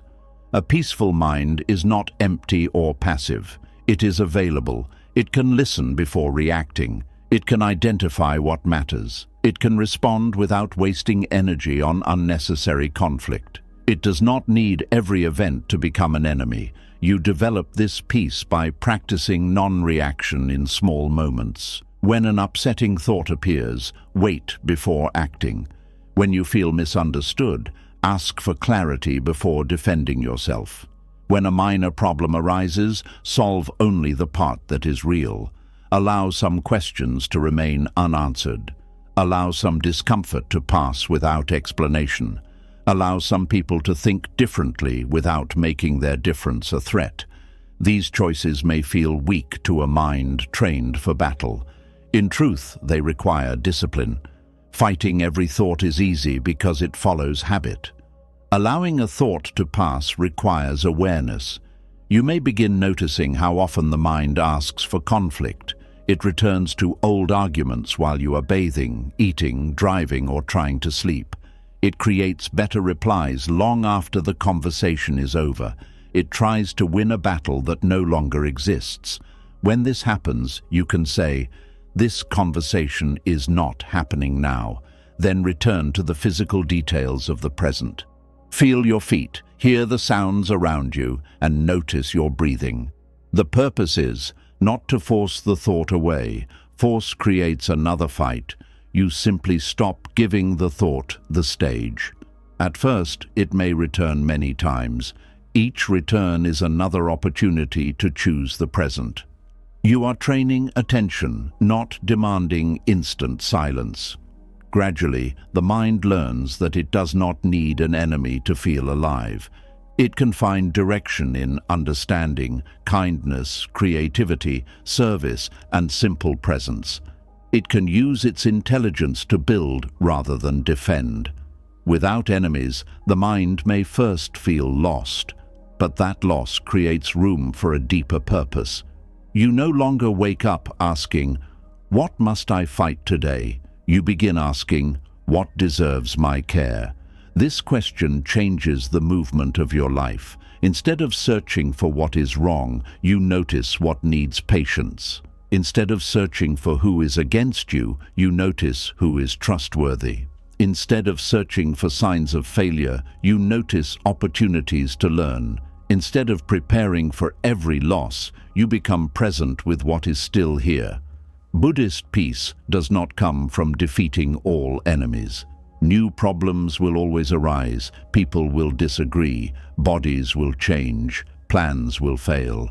The world cannot be made completely harmless. Peace comes from seeing that the mind does not need to turn every difficulty into warfare. Some things can be accepted, some can be understood, some can be corrected quietly, some can be left behind. You do not have to win against every person, every thought, every feeling, or every uncertain outcome. Sometimes the greatest victory is refusing to create a battle where none is required. As this becomes clearer, you may notice longer spaces between worry and reaction. A thought appears, but it does not control the whole day. A person disappoints you, but you do not turn them into an enemy. A problem occurs, but you do not spread it across your entire future. The mind becomes more accurate. It sees what is present without adding unnecessary danger. It responds where action is useful and rests where action is not possible. This is how peace becomes intelligent rather than fragile. You no longer protect calm by avoiding life. You protect it by refusing to feed illusions. You understand that not every fear is a warning, not every silence is rejection, not every mistake is failure, and not every difference is conflict. The mind that once created enemies can learn to create understanding. The energy used for suspicion can become curiosity. The energy used for worry can become preparation. The energy used for self-attack can become honest growth. Nothing inside you needs to be destroyed. The same mind that produced fear can develop wisdom when it is trained to see clearly. And when there is no enemy in front of you, you no longer have to invent one. You can allow the empty space to remain open. You can let life be quiet without demanding a reason. You can meet each moment before the mind turns it into something it is not. That openness may feel unfamiliar, but it is not emptiness. It is freedom from the constant need to fight. It is the beginning of a mind that no longer measures its safety by the number of problems it can predict, but by its ability to remain steady when uncertainty appears. And when the mind stops inventing enemies, the silence it once feared becomes harder to avoid. There may be no new battle to fight, no urgent problem to solve, and no danger demanding your attention. Yet something heavy can begin rising from within. What feels like sadness arriving may actually be grief that has been waiting for years to be noticed. During long periods of struggle, you often do not have the freedom to feel everything that happens to you. You may believe that emotions appear naturally and immediately, but the mind is more protective than that. When life becomes too demanding, it can delay certain feelings so that you can continue functioning. You may lose someone and still have children to care for. You may experience betrayal and still have work waiting the next morning. You may leave a painful relationship and immediately face bills, family duties, or health concerns. You may hear news that changes your life, but there is no safe place to fall apart. So you keep moving. You answer calls. You prepare meals. You make decisions. You comfort other people. You complete what must be completed. You tell yourself that you will deal with your feelings later, even if you never say those words aloud. The mind understands that survival comes first. It places grief somewhere out of the way and gives you enough strength to reach the next day. This can look like courage from the outside. It can also feel like numbness on the inside. Numbness is not always the absence of feeling. Sometimes it is feeling held behind a closed door. When struggle continues, that door remains closed because opening it may seem dangerous. The mind fears that if one emotion is released, everything will come out at once. It worries that the sadness will be too large, the anger too strong, or the loss too painful to survive. You may therefore become highly practical. You focus on tasks rather than feelings. You speak about what happened without allowing yourself to experience what it meant. You describe the details clearly, yet your voice remains distant, as if you are telling someone else's story. People may admire how well you are coping. They may say that you are handling everything with strength. Their praise can make it even harder to admit that something inside you is unfinished. Once everyone sees you as the person who remained calm, you may feel pressure to keep performing that calmness. But emotional stillness and inner peace are not always the same. You can appear calm because you have accepted what happened. You can also appear calm because you have disconnected from the part of yourself that was hurt. One form of calm is open and alive. The other is frozen. Frozen grief does not disappear. It may wait beneath your routines, your responsibilities, and your ability to keep going. It does not always announce itself as sorrow. It may appear as tiredness, irritability, distance, lack of interest, or a strange emptiness that you cannot explain. You may become impatient over small matters because your deeper pain has nowhere to go. You may lose interest in things that once brought pleasure. You may avoid closeness because closeness reminds you that people can be lost. You may stay constantly busy because activity protects you from hearing what silence reveals. Then life becomes calmer. The duties become lighter. The crisis ends. The relationship is over. The funeral has passed. The children no longer need the same level of care. The financial pressure reduces. The immediate danger is gone. This is often when the grief begins. It can surprise you because the timing seems wrong. You may think, why am I feeling this now? That happened years ago. I was fine before. You were not necessarily fine. You may have been occupied. The end of struggle creates space, and space allows hidden emotions to become visible. What you interpret as a new sadness may be an old sadness finally entering your awareness. Buddhist teachings help us understand that emotions arise when the conditions allow them to arise. A seed can remain beneath the ground for a long time. It may appear inactive, yet it still carries life. When rain, warmth, and light create the right conditions, the seed opens. Grief can behave in a similar way. It may remain hidden while the conditions of your life demand strength. When safety, time, and stillness appear, the emotion begins to unfold. This does not mean calm is harming you. Calm is revealing what chaos forced you to postpone.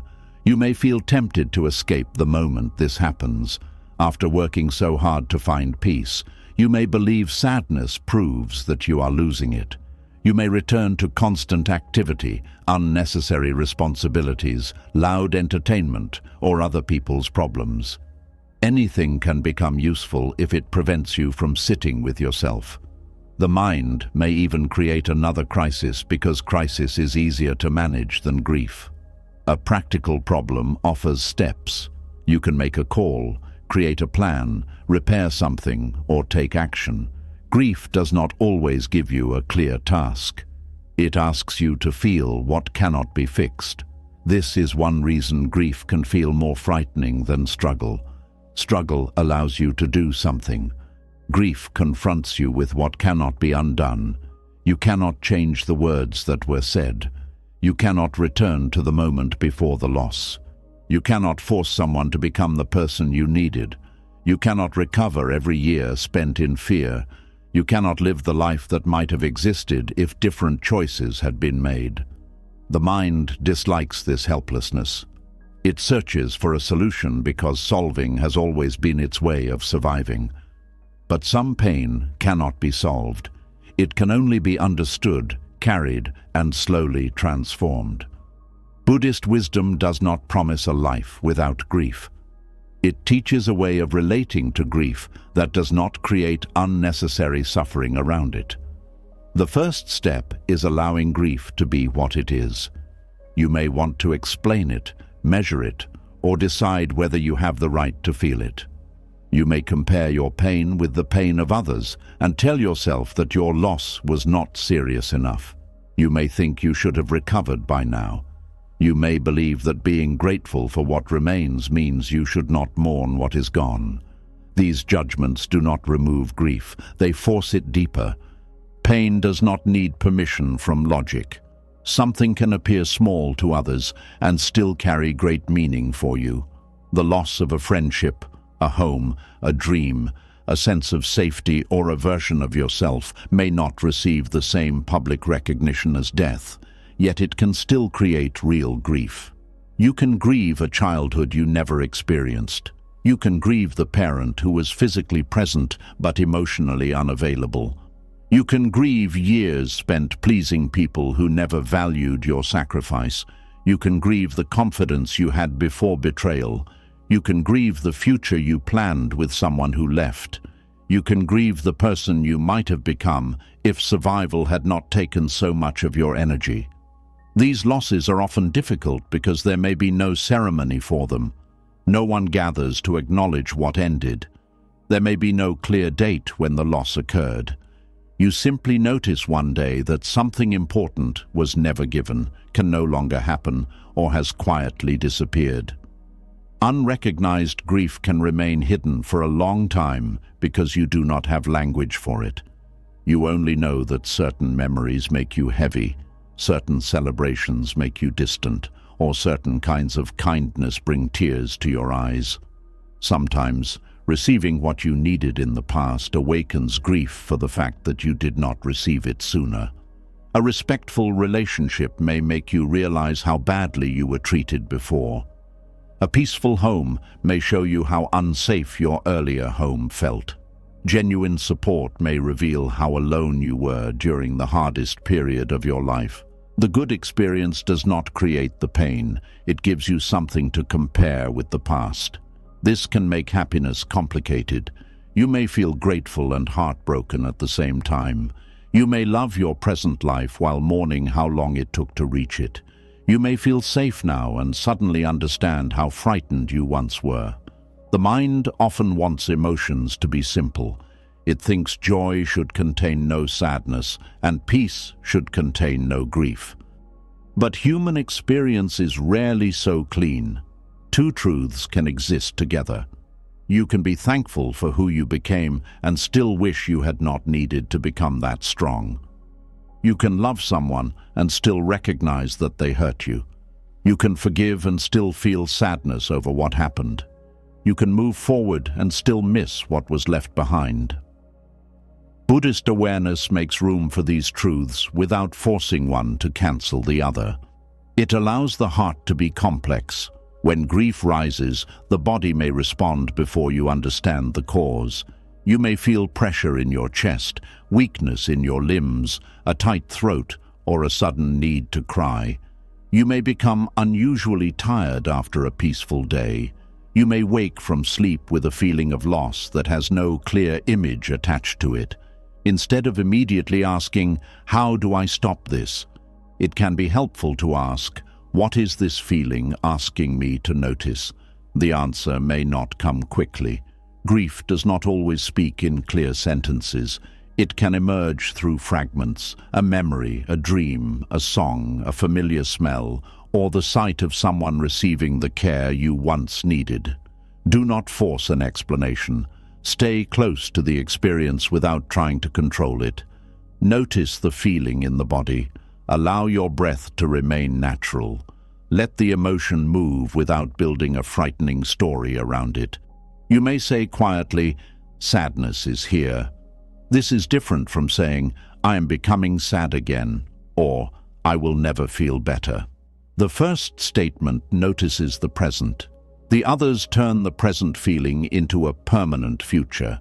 Buddhist practice teaches impermanence. Every emotion changes because every condition changes. Grief may return, but it does not remain at the same intensity forever.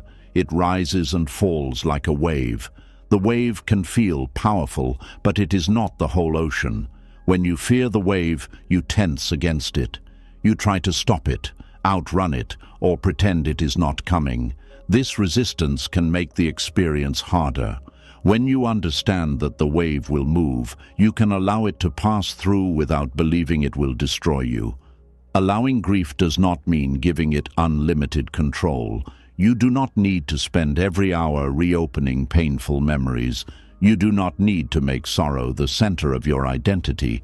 Healthy grieving includes contact with pain and contact with life. There may be moments to remember and moments to rest, moments to speak and moments to remain quiet, moments to cry and moments to enjoy something without guilt. The mind may accuse you of betrayal when you begin enjoying life again. It may say that laughter means you have forgotten, or that peace means the person or dream no longer mattered. But grief is not measured by how long you refuse joy. Love does not become more sincere because you remain unhappy. The value of what was lost is not protected by continuing to lose yourself.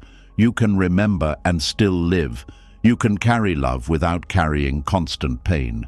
You can honor the past without refusing the present. This is especially important when grief involves a person. You may believe that letting the pain soften will weaken your connection to them. The pain may feel like the last thing you still share. If the pain goes, you fear the person will go with it. Yet pain and love are not identical. The pain exists because love encountered loss. But love can remain after the sharpness of grief changes. It can become gratitude, memory, influence, or quiet tenderness.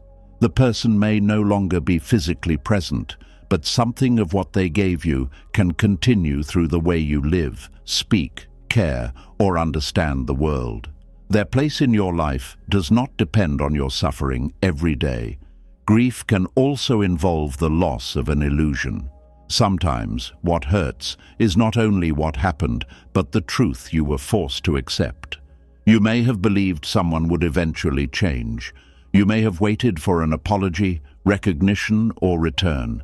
You may have protected a hopeful image because accepting reality felt unbearable. When peace arrives, the mind may finally stop bargaining. It sees that the apology may never come. The relationship may never become what you hoped. The lost opportunity may not return. The person you waited for may not choose you. This acceptance can create deep grief because hope had protected you from finality. Buddhist non-attachment is often misunderstood as not caring. It does not mean becoming cold or refusing love. It means seeing clearly without demanding that life obey your preferred story. You can deeply want something and still recognize when clinging to it prolongs suffering. You can love someone and accept that they cannot meet you in the way you need. You can value a dream and admit that its season has passed. Letting go is painful because the mind has invested identity, time, and hope. But holding what no longer exists does not bring it back. It only prevents your hands from receiving what is here. Grief may therefore be part of release. It is the heart acknowledging that something mattered and is now different. You do not need to rush this acknowledgement. Forced acceptance is another form of resistance. You may tell yourself that you are over it because you want the pain to end, while part of you still waits for a different outcome. True acceptance is quieter. It does not need constant announcement. It appears when you stop arranging your present around the possibility that the past will change. You no longer check for the message. You no longer rehearse the conversation that will finally make them understand. You no longer delay your life in case they return. You no longer spend every peaceful moment arguing with what happened. This does not mean you feel nothing. It means reality has become stronger than the fantasy. Grief can also uncover anger that struggle kept hidden. During the difficult period, anger may have felt unsafe. Perhaps you depended on the person who hurt you. Perhaps you needed to remain calm to protect others. Perhaps expressing anger would have created more danger. So the anger waited beneath obedience, politeness, or responsibility. When life becomes safer, it may rise. You may suddenly feel furious about events you once discussed without emotion. You may resent people you thought you had forgiven. You may become angry at yourself for staying, trusting, or tolerating too much. This anger can be frightening, especially if you see yourself as a peaceful person. But feeling anger does not make you cruel. It may be the mind recognizing that something violated your dignity.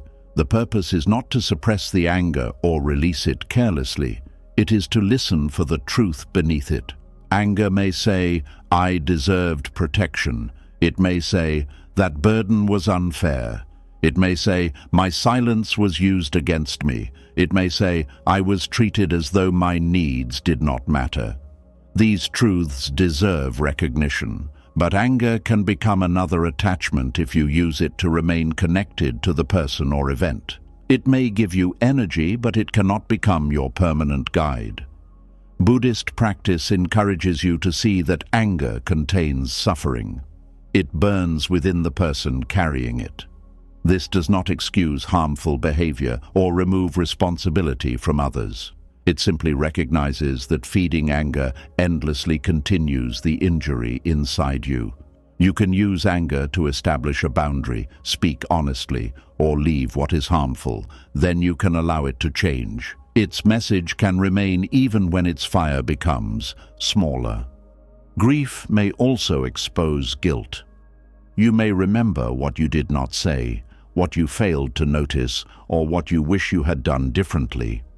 The mind can become cruel when it judges the past using knowledge that became available only later. You may think, "I should have known." But the person you were then did not have the understanding you have now. They were acting through the conditions, fears, needs, and information available at that time. This does not remove responsibility where responsibility exists. It does, however, create fairness. There is a difference between honest regret and endless self-punishment. Regret can teach you. It can lead to apology, repair, or better choices.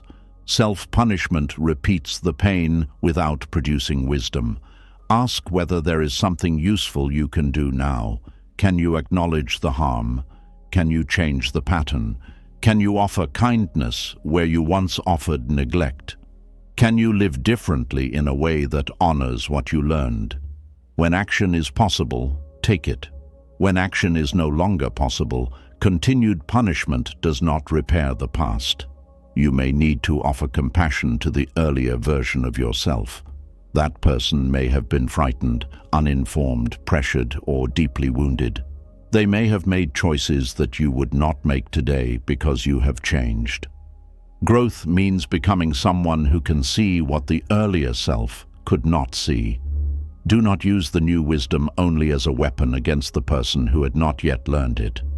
Grief sometimes appears as regret for lost time. When the struggle ends, you may look back and recognize how much of your life was spent waiting, worrying, pleasing, or surviving. This realization can feel overwhelming because time cannot be recovered. You may become angry at the years, the people, or the circumstances that consumed your attention. There is truth in this sadness. Something was lost. Pretending otherwise does not create healing, but the mind can create another loss by spending the present mourning the past without end. The years already gone cannot be changed, but this day has not yet been fully used. Buddhist teachings bring attention back to the present because the present is where a different path becomes possible. You cannot live yesterday again, but you can stop giving yesterday every remaining tomorrow. This is not a command to move on quickly. It is an invitation to let grief deepen your awareness rather than close your life. A person who has understood loss can become more present. They know that conversations end, bodies change, opportunities pass, and ordinary moments are not guaranteed. This knowledge can create fear, but it can also create tenderness. You may begin listening more carefully. You may say what matters while there is still time. You may stop postponing affection. You may value simple days because you understand how quickly life can change. In this way, grief can become a teacher. It teaches that control is limited. It teaches that attachment cannot keep anything permanent. It teaches that love requires presence, not possession. It teaches that what matters should not always be delayed. But grief teaches only when you allow it to move. When it becomes an identity, it can close the heart. You may begin defining yourself through what was taken. Every new experience is measured against the loss. Every relationship is expected to repeat it. You protect yourself from future grief by refusing future attachment.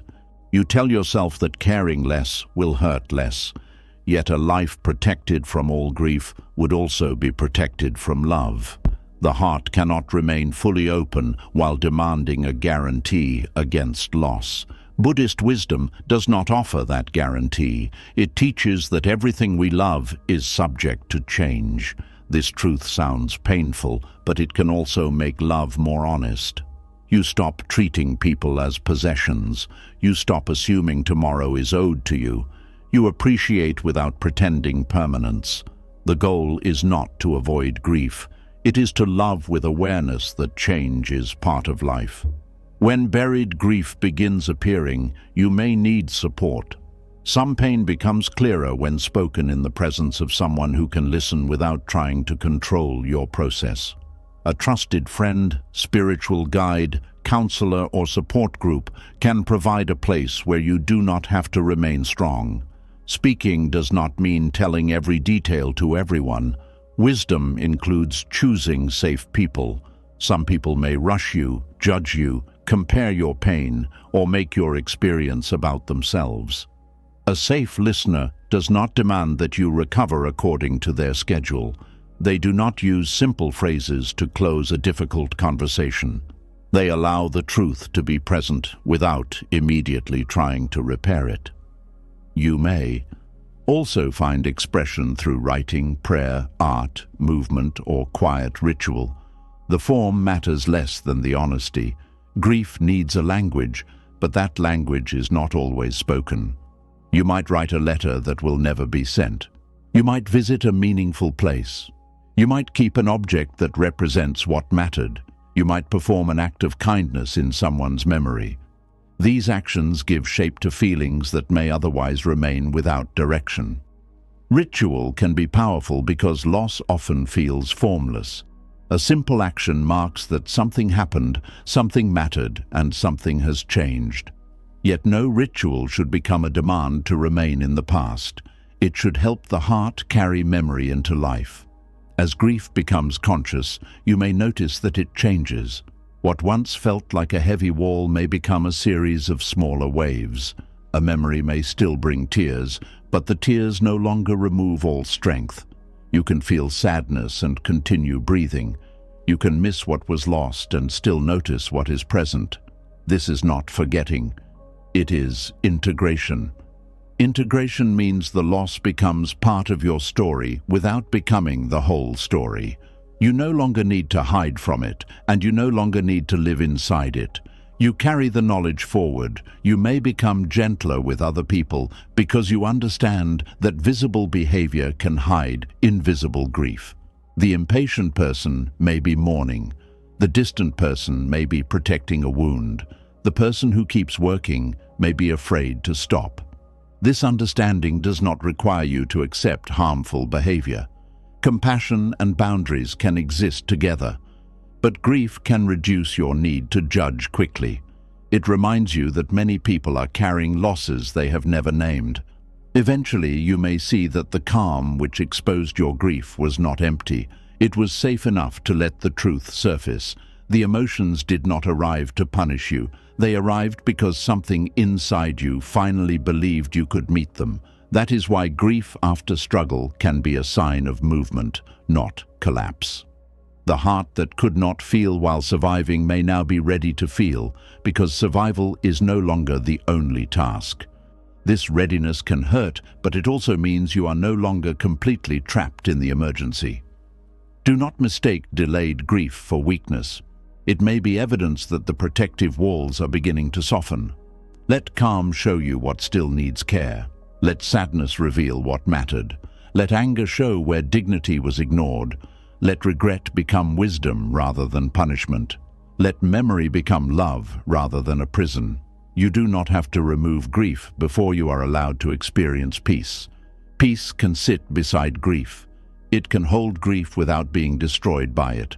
Some days your peace may contain tears. Some days it may contain laughter that arrives sooner than expected. Both belong. The deepest calm is not a life where nothing painful is felt. It is a life where pain can be felt without forcing you to abandon yourself. It is the ability to remain present while the heart releases what it had no time to release before. And as the hidden grief slowly comes into the light, you may understand why silence once felt so heavy.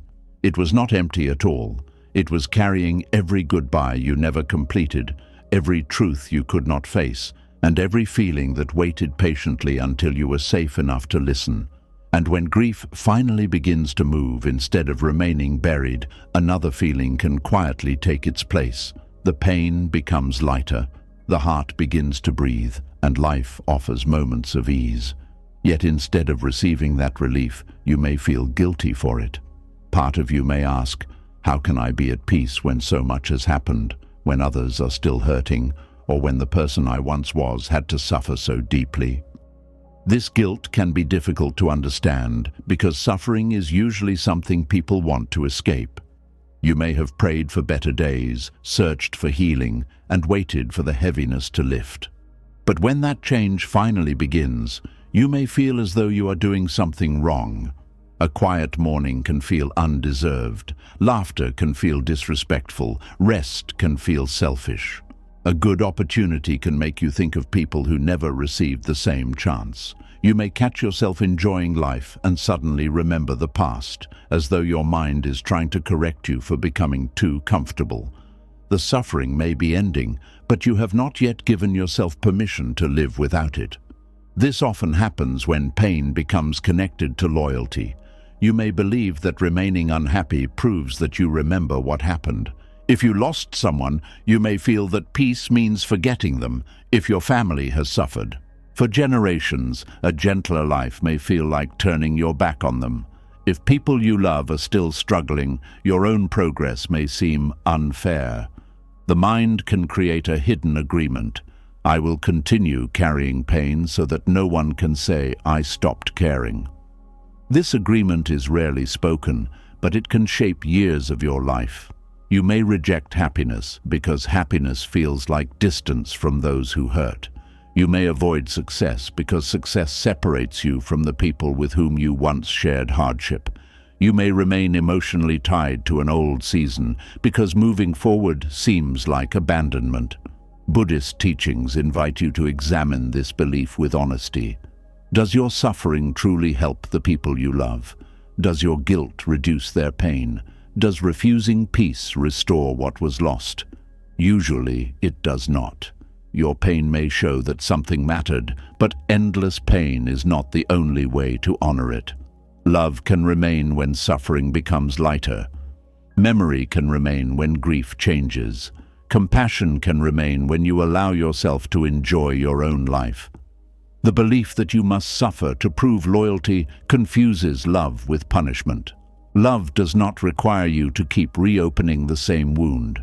A person who cared for you would not need your life to remain empty so that their memory could remain full. The value of a relationship is not measured by how completely you refuse joy after it changes or ends. You can carry what someone taught you. You can speak their name. You can continue the kindness they gave you. You can live according to values that keep their influence present. These acts may honor them more deeply than remaining broken. Guilt can also appear when your life improves before the lives of others.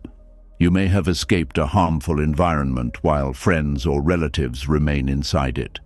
You may have found stability while people you grew up with continue facing uncertainty.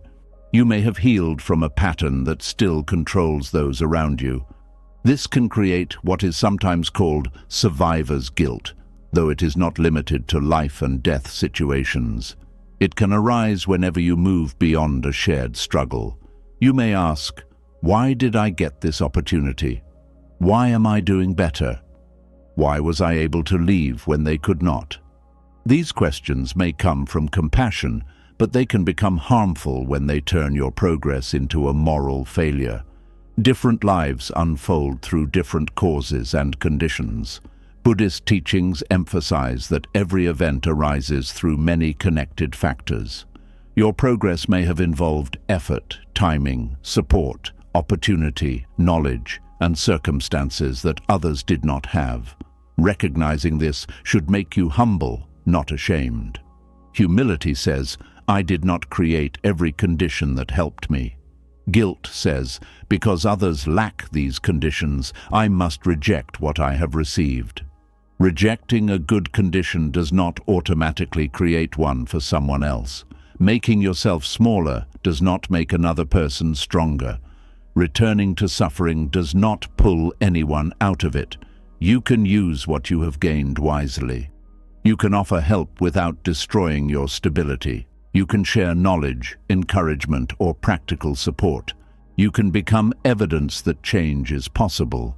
But none of this requires you to apologize for healing. The healthiest way to honor opportunity is not to waste it through guilt. It is to use it with awareness. You may also feel guilty because suffering once connected you to a community. People understood you because they shared the same pain. You had common stories, common complaints, and common fears. When your inner life changes, those conversations may no longer feel the same. You may notice that you do not want to speak about the same problems for hours. You may no longer enjoy constant criticism, hopelessness, or conflict. You may begin setting limits around conversations that leave you emotionally drained. This change can make you feel disloyal.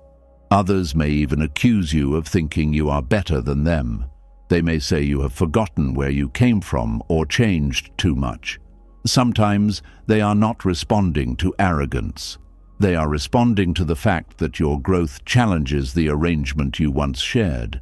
When one person stops participating in a painful pattern, the pattern becomes easier to see. Your calm may make another person aware of their restlessness. Your boundaries may reveal how often they depended on your lack of boundaries. Your hope may disturb a group that built connection around hopelessness. This does not mean you should judge them. You once needed some of the same patterns. Compassion remembers this, but compassion does not require you to return to a place you have outgrown. You can care without joining every emotional storm. You can listen without agreeing with every belief. You can offer support without allowing guilt to pull you back into habits that damaged you. There is a difference between remaining connected to people and remaining connected to their suffering. Real connection allows change. It does not demand that everyone stay wounded in the same way forever. Guilt may also arise from promises you made during painful moments. You may have told yourself that if you ever escaped, you would never relax. You would work harder, give more, protect everyone, or make sure no one around you experienced the same pain. These promises may have helped you survive. They gave suffering a future purpose. But a promise made in fear is not always a wise guide for the rest of your life.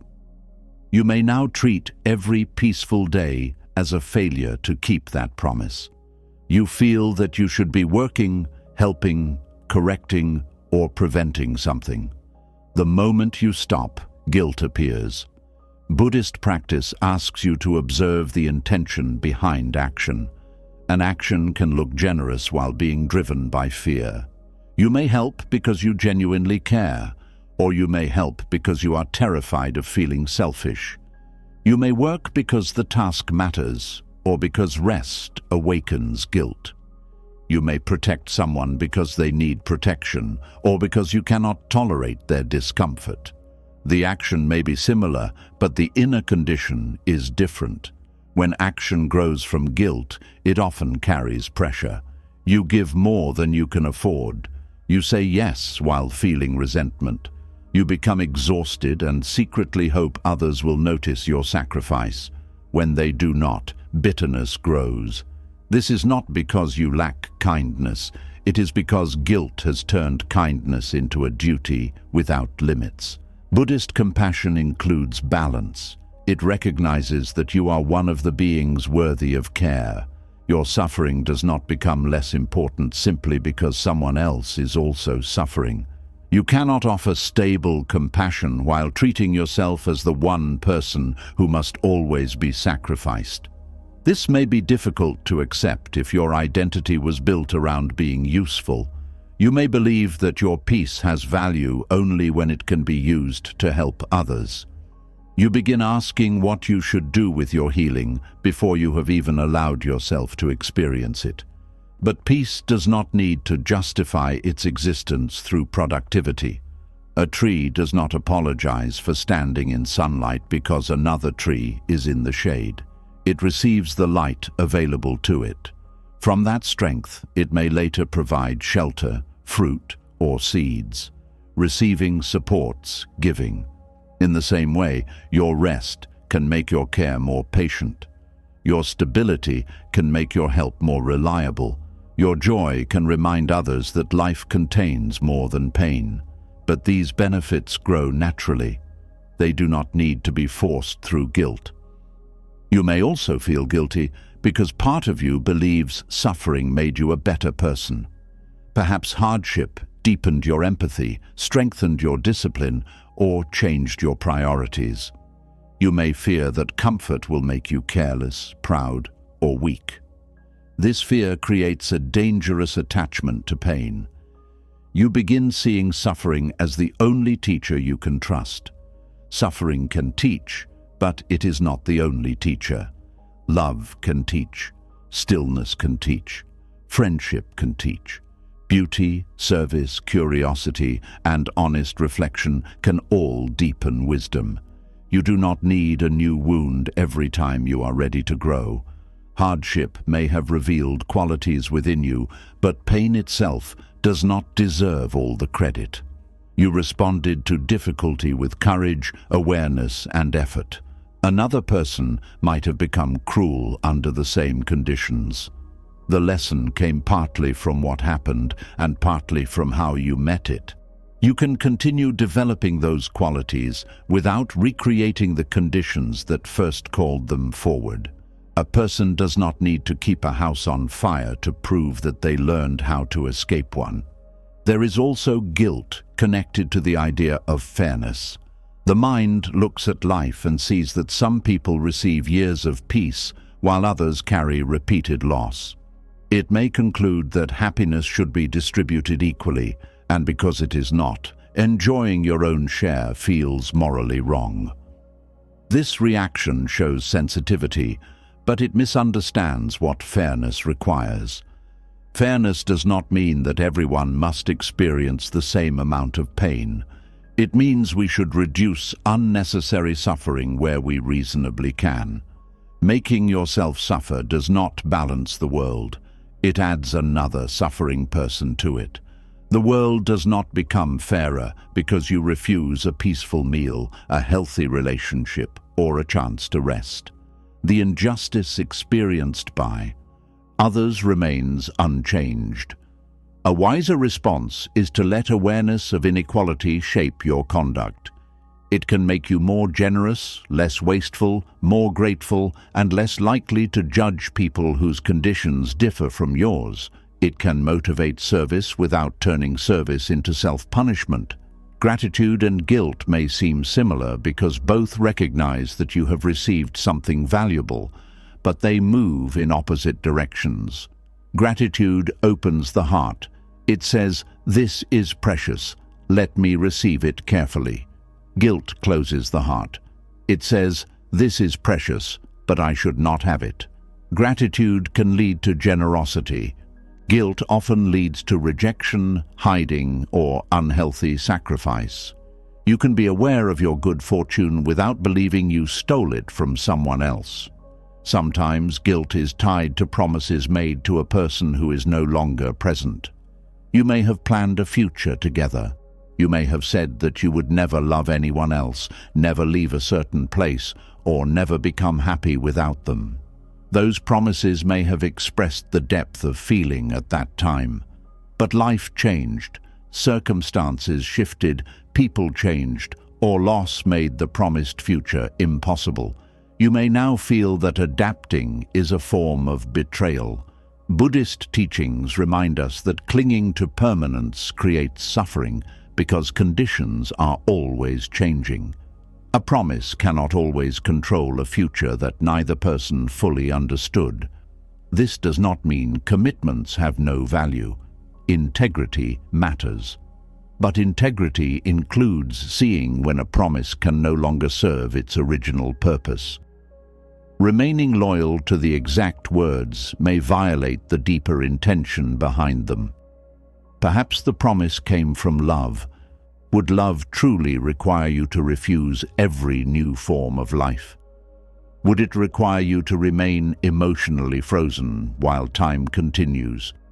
Sometimes honoring love means allowing it to change form. You do not erase what existed by allowing something new. A later friendship does not cancel an earlier one. New happiness does not prove that former happiness was false. The heart can hold more than one season. Guilt often speaks in absolute language. It says, "If I move forward, the past meant nothing." But meaning does not disappear because life continues. A completed chapter remains part of the book even when you turn the page. You may also feel guilty because others witnessed your suffering and supported you through it. Now that you feel better, you may think you owe them permanent access to your life. You may tolerate control, intrusion, or disrespect because they once helped you. Gratitude is important, but gratitude is not lifelong surrender.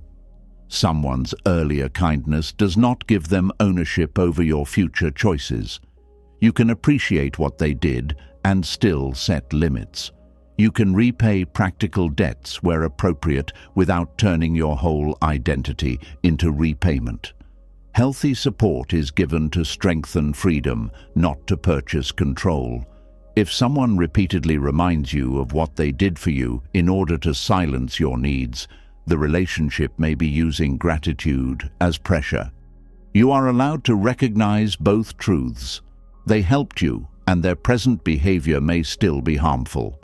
Buddhist wisdom avoids simple labels. A person can perform a kind act and later act selfishly. Your gratitude for one action does not require blindness toward another.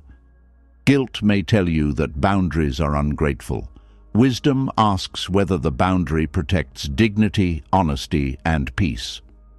You may also feel guilty for becoming different from the person who suffered.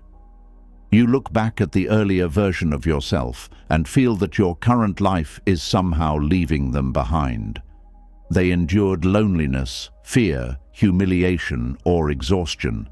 Now you have more understanding, stronger boundaries, and better conditions.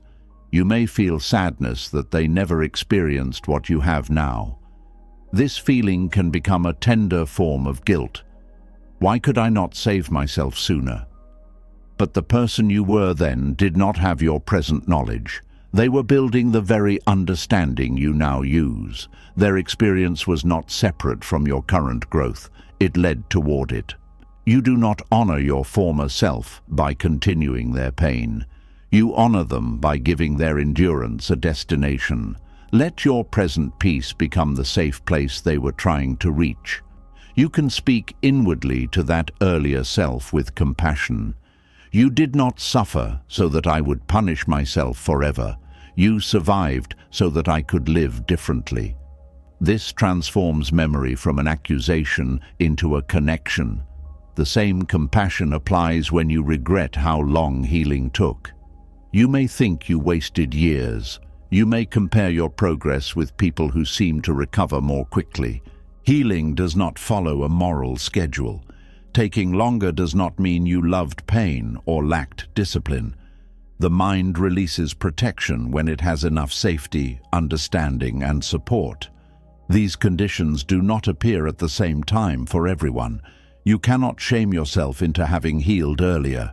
What matters is how you meet the freedom available now. Another source of guilt is the fear of tempting fate. You may avoid speaking openly about happiness because you believe life will hear you and take it away. You do not celebrate good news fully. You remain emotionally prepared for reversal. This may seem like caution, but it creates a life where every blessing is followed by fear. The mind thinks that refusing joy will reduce the pain of future loss. But holding back does not protect what you love. It only prevents you from fully experiencing it while it is present. Buddhist awareness teaches that change is unavoidable. Peaceful conditions may not last forever. Neither will difficult conditions. The answer is not to avoid enjoyment. It is to receive each condition without pretending it can be permanently owned. You can appreciate a moment precisely because it will change. A flower is not less beautiful because it will fade. Its briefness makes attention more meaningful. In the same way, allowing happiness does not mean believing it will last forever. It means refusing to let future uncertainty steal the present before change arrives. Guilt may appear the moment you relax. You may feel a physical urge to get up and do something. The house is quiet, your responsibilities are complete, yet stillness feels morally suspicious. You may have learned that good people are always busy. Rest was seen as laziness. Needs were treated as weakness. Worth was tied to effort. These lessons can remain inside you even after the people who taught them are gone. Buddhist practice reveals that rest is part of wise effort. A bow kept permanently pulled loses its strength. A field planted without pause loses its ability to produce. The body and mind also require recovery. Rest is not the opposite of responsibility. It supports responsible action. The important question is not whether you are always doing something. It is whether your actions arise from clarity and serve what truly matters. Some of the most important inner changes occur when nothing visible is being produced. During quiet rest, the nervous system settles, thoughts become clearer, emotions become easier to understand. You return to your tasks with more patience. You do not need to earn every breath of ease. Guilt may protest, but other people are working. Other people's activity does not define what your body needs. Comparison cannot measure your limits accurately. There will always be someone doing more, carrying more, or appearing more disciplined. If their behavior becomes the standard for your right to rest, you will never stop. Your needs are not an argument against anyone else's effort. They are information about your own conditions. You may also feel guilty because peace changes your priorities. Goals that once seemed essential may no longer attract you.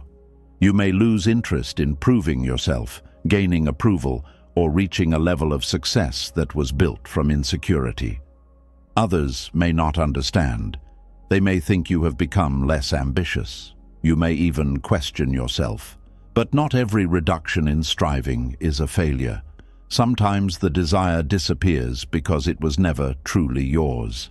It was an attempt to escape shame, impress someone, or prove that suffering had not defeated you. When the inner wound begins healing, the goal loses its emotional fuel. This can feel frightening because ambition gave structure to your life. Yet you are now free to ask a more honest question.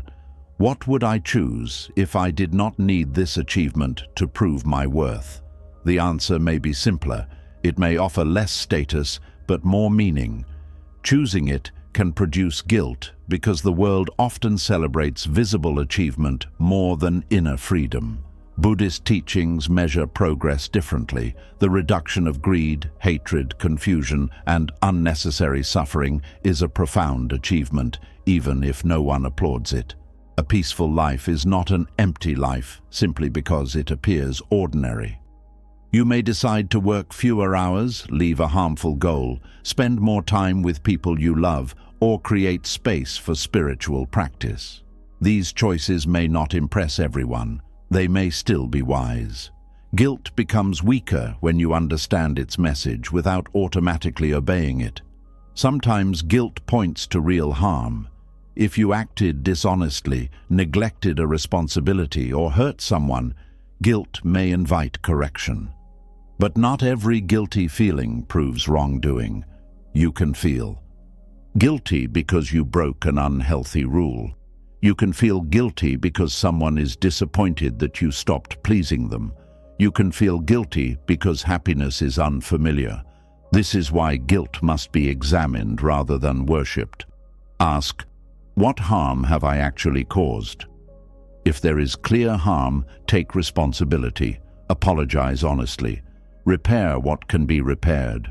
Change the behavior. If no harm exists, the guilt may be an old condition reacting to a new freedom. You can then say, this feeling is present, but it is not evidence that I am doing something wrong. The feeling may remain for a while. Freedom often arrives before emotional comfort. You may set a healthy boundary and still feel guilty. You may rest and still feel restless. You may choose happiness and still hear an inner voice warning you to return. Do not wait for guilt to disappear before living differently. Sometimes guilt weakens only after you repeatedly act without obeying it. You say no and discover that you can survive another person's disappointment. You enjoy a good day and discover that you have not betrayed anyone. You allow yourself to succeed and discover that humility can remain. You rest and discover that your value does not vanish. Each experience gives the mind new evidence. Compassion can help you meet the guilt gently. You do not need to become angry with yourself for feeling it. The guilt may have developed from love, responsibility, fear, or a desire to remain connected. Its intention may have been understandable, even when its conclusion was mistaken. You can thank the feeling for trying to protect what mattered, then choose a wiser response. You might say, I understand why peace feels disloyal, but I do not need pain to prove love. Or, I understand why success feels unfair. I will use what I have responsibly rather than reject it. Or, I understand why rest feels selfish. My well-being also matters. These statements do not erase emotion instantly. They create a new direction. Buddhist loving-kindness practice can deepen this direction. You offer wishes of well-being not only to others, but also to yourself. May I be safe. May I be peaceful. May I be free from unnecessary suffering. At first, these words may feel uncomfortable. You may find it easier to wish peace for strangers than for yourself. This discomfort reveals how deeply the belief in undeservingness has entered the mind. Continue gently. You are not declaring yourself more important than anyone. You are including yourself in the same compassion you offer others. The wish for your own well-being does not reduce the well-being available to the world. Peace is not a limited object that you steal by receiving it. As guilt softens, you may discover that you can care more freely. You no longer help people to escape self-judgment. You help because the action is appropriate. You can say yes with a whole heart and no without hatred. Your generosity becomes clearer because it is no longer controlled by fear. You stop using suffering as proof of goodness. You understand that a person can be joyful and compassionate, rested and responsible, successful and humble. Pain is not the entrance fee for having a good heart. There may still be moments when old guilt returns. A happy event may remind you of someone absent. A peaceful day may make you think of those still struggling. A new beginning may awaken loyalty to an old ending. Let these moments make you tender, not ashamed. You can pause, remember, and offer gratitude. You can help where help is possible. Then you can return to the life in front of you. Returning is not betrayal, it is presence. The deepest way to honor suffering is not to reproduce it endlessly. It is to let it teach you how precious freedom is. It is to become less willing to create pain for yourself or others. It is to use what you learn to live with greater awareness. You did not endure darkness so that you would close your eyes when morning came. You are allowed to notice the light. You are allowed to feel relief when a burden ends. You are allowed to laugh without explaining why you deserve to. You are allowed to build relationships that do not repeat your wounds. You are allowed to enjoy the peace you once thought might never arrive. This permission does not erase the past. It places the past where it belongs, behind you as a source of understanding, not above you as a judge. Eventually you may realize that your suffering never asked to become your lifelong punishment. It was an experience that passed through your life. It changed you, wounded you, and taught you, but it was never meant to become the price you paid forever for surviving it. The people you love do not need your misery as proof of devotion. Those who are still struggling do. Not become freer when you refuse your own freedom. The earlier version of you does not need you to return to pain. They need you to continue toward the life they could not yet reach. So when peace appears, do not lower your eyes in shame. Meet it with humility, receive it carefully. Share what you can without destroying yourself. Let gratitude guide you where guilt once ruled.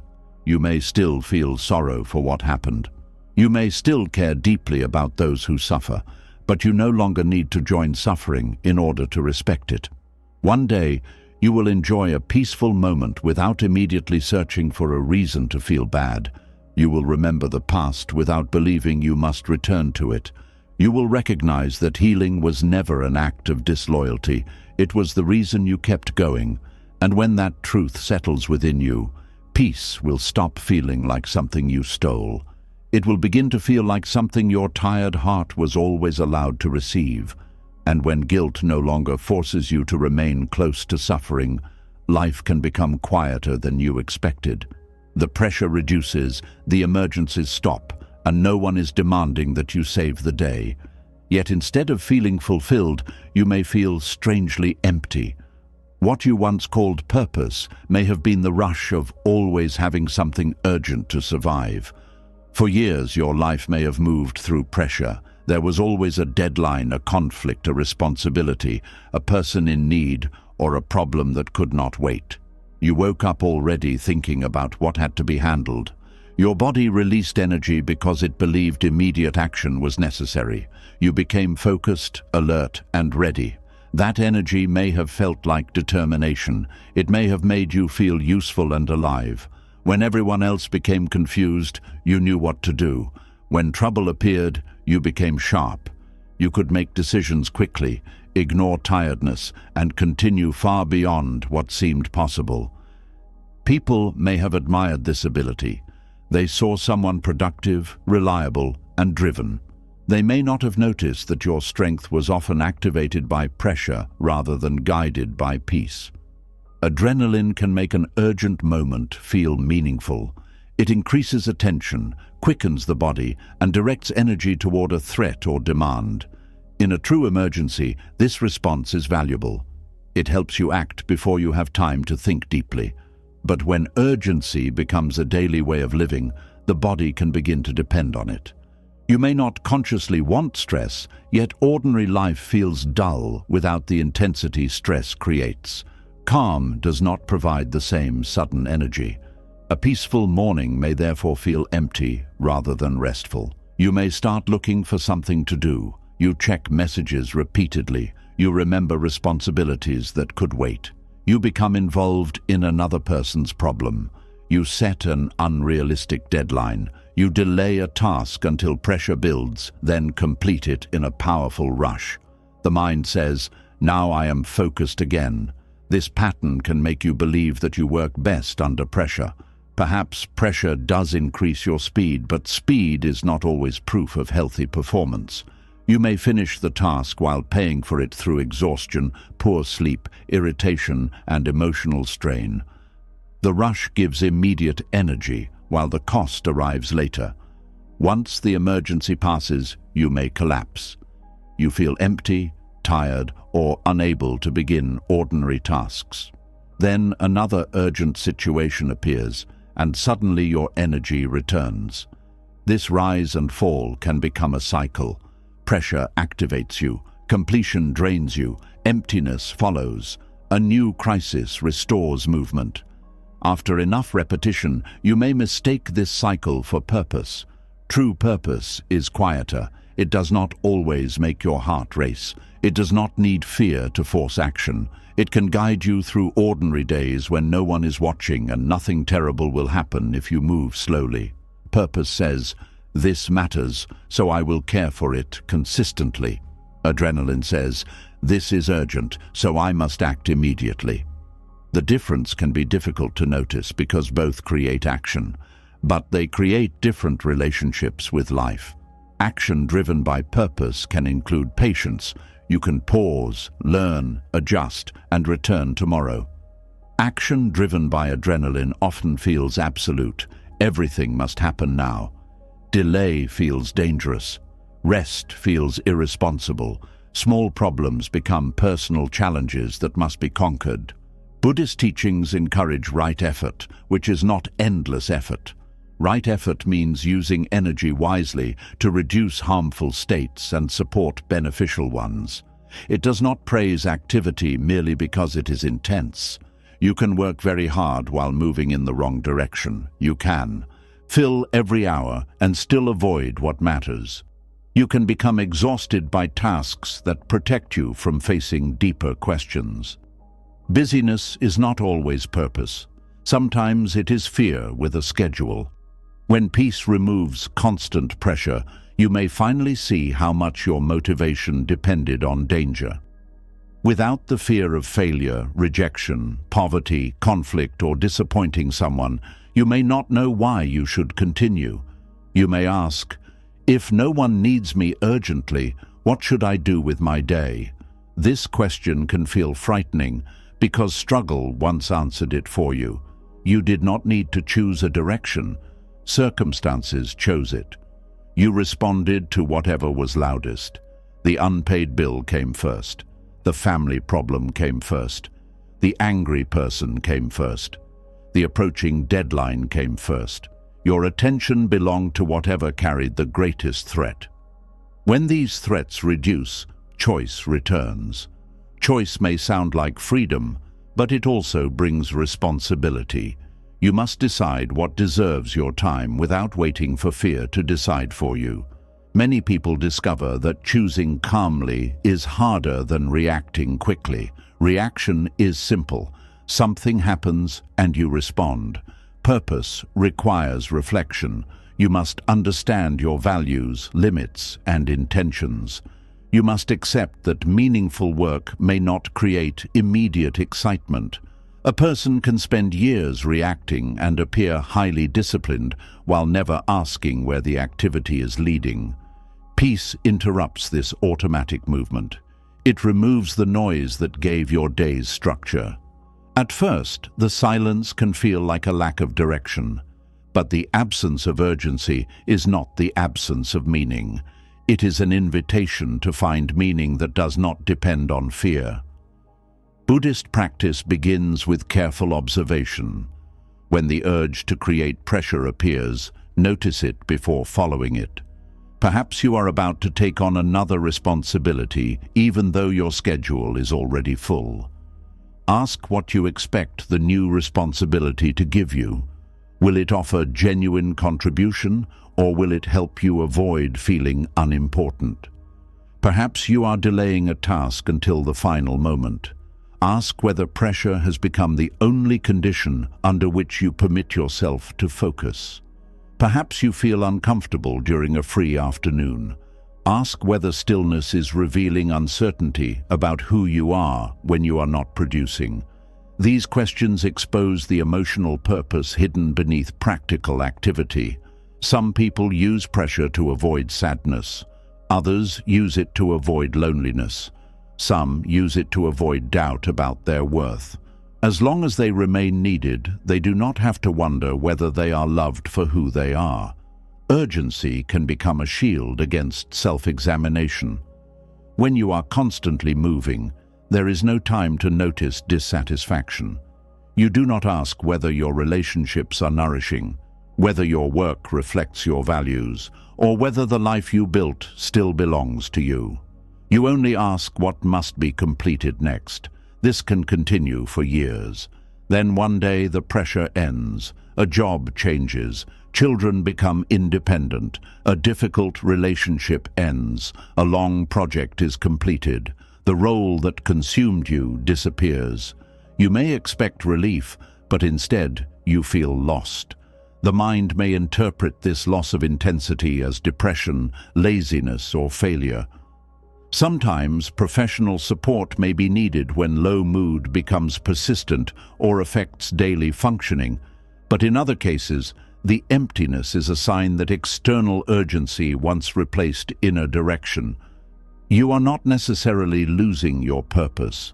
You may be discovering that you never had the chance to define it clearly. This discovery can hurt. You may realize that many goals were driven by fear. You worked hard because you feared being poor. You tried to impress others because you feared being ignored. You became indispensable because you feared being abandoned. You accepted constant pressure because you feared appearing weak. Fear can produce impressive results. It can push you through education, work, family duties, and personal challenges. But achievements created by fear do not always bring peace, because the fear remains after the achievement. You reach the goal, yet the body asks, what danger comes next? The mind quickly creates another target: a higher income, more recognition, a more perfect home, a new responsibility, another person to rescue. The goal changes, but the inner pressure stays the same. Buddhist teachings describe craving as a movement that promises satisfaction but keeps creating another desire. You believe peace waits at the end of the next achievement. When you arrive, satisfaction lasts briefly, and then the mind reaches again. This does not mean goals are wrong. Goals can organize effort and support meaningful change. The suffering begins when you expect achievement to solve an inner condition that achievement cannot reach. No amount of external progress can permanently calm a mind that believes stillness is useless. You may need to learn a new kind of motivation, one that grows from care rather than fear.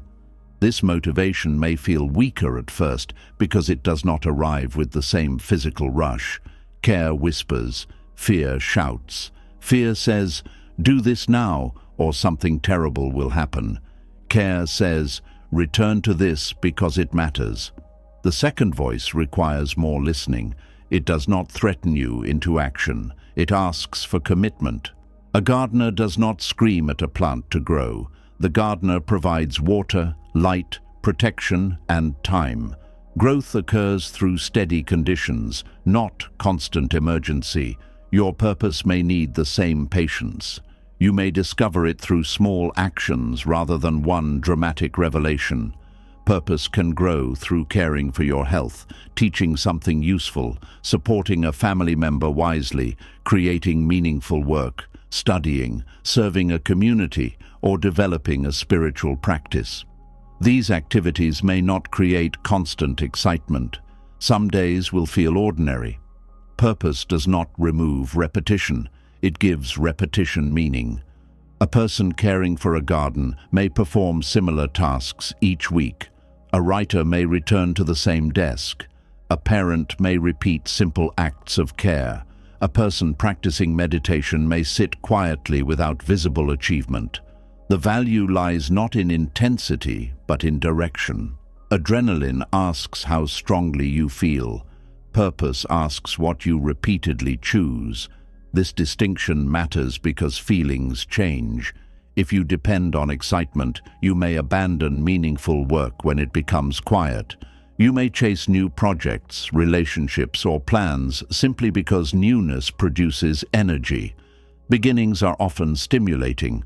They contain possibility and uncertainty. The mind becomes excited, but after the beginning, the work becomes slower. Progress depends on consistency rather than emotion. A person addicted to urgency may interpret this slower stage as proof that the goal is wrong. They leave and search for another beginning. Over time, life fills with unfinished efforts. Buddhist discipline teaches you not to follow every changing state of mind. Motivation rises and falls. Boredom comes and goes. The absence of excitement does not automatically mean the path lacks value. You learn to distinguish between a genuine need to change direction and a restless desire for stimulation. This requires honest attention. Some paths should be left because they are harmful, meaningless, or no longer appropriate. Others should be continued even when they feel ordinary. Wisdom knows that not every difficult feeling is a command to stop. When adrenaline once guided your life, patience may initially feel like weakness. Slow progress can make you anxious. You may want visible proof that your effort matters, but deep change often occurs quietly. A daily act may appear small while gradually reshaping your mind, relationships, or abilities. Bamboo spends a long period developing roots before visible growth becomes dramatic. If you judged only what appeared above the ground, you might believe nothing was happening. Your peaceful work may also be building roots. You are learning to show up without fear chasing you. You are learning to concentrate without waiting for crisis. You are learning to complete tasks before the final hour. You are learning to value what is important even when it is not urgent. This is a different kind of strength. The mind may resist because pressure once provided clarity. Under stress, choices became narrow. You did not have to consider every possibility. You acted because there was no time. Calm restores complexity. You can see many possible directions, and this can create indecision.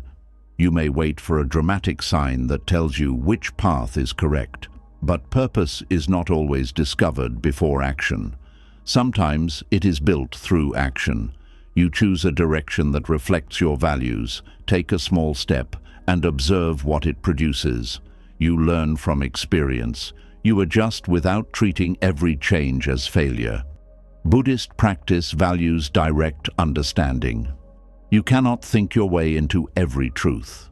Some things become clear only when lived. Instead of asking, what is the one perfect purpose of my life? You can ask, what action reduces suffering and increases wisdom today? The smaller question is more useful. It brings purpose into the present. Perhaps today's purpose is to speak honestly. Tomorrow's may be to complete a neglected responsibility. Another day's may be to rest so that your actions do not come from exhaustion. Purpose does not need to look identical every day. It can have a deeper direction while changing its form according to conditions. A river moves toward the sea, but its path bends around the land. Direction remains while expression changes.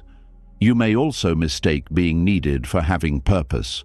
When people depend on you, your role is obvious. You receive immediate feedback. Their relief makes you feel valuable. But being needed can become addictive.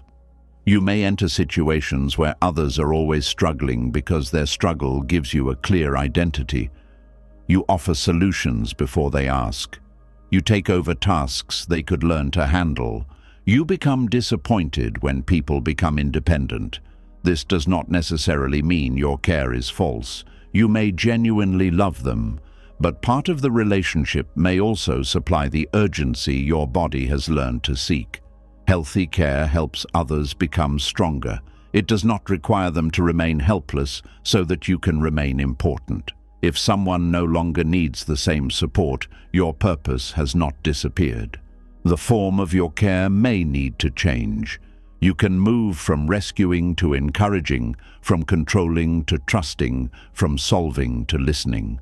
This quieter role can feel less satisfying at first because it gives less immediate proof, but it respects the other person's growth. Buddhist compassion is not the need to remove every discomfort from another person's life. Sometimes discomfort teaches what rescue would delay. Compassion considers the long-term reduction of suffering, not only the immediate relief of tension. You may therefore need to tolerate the feeling of not being necessary. This does not mean you are unimportant. It means your value is no longer being measured by someone else's dependence. Adrenaline can also become connected to conflict.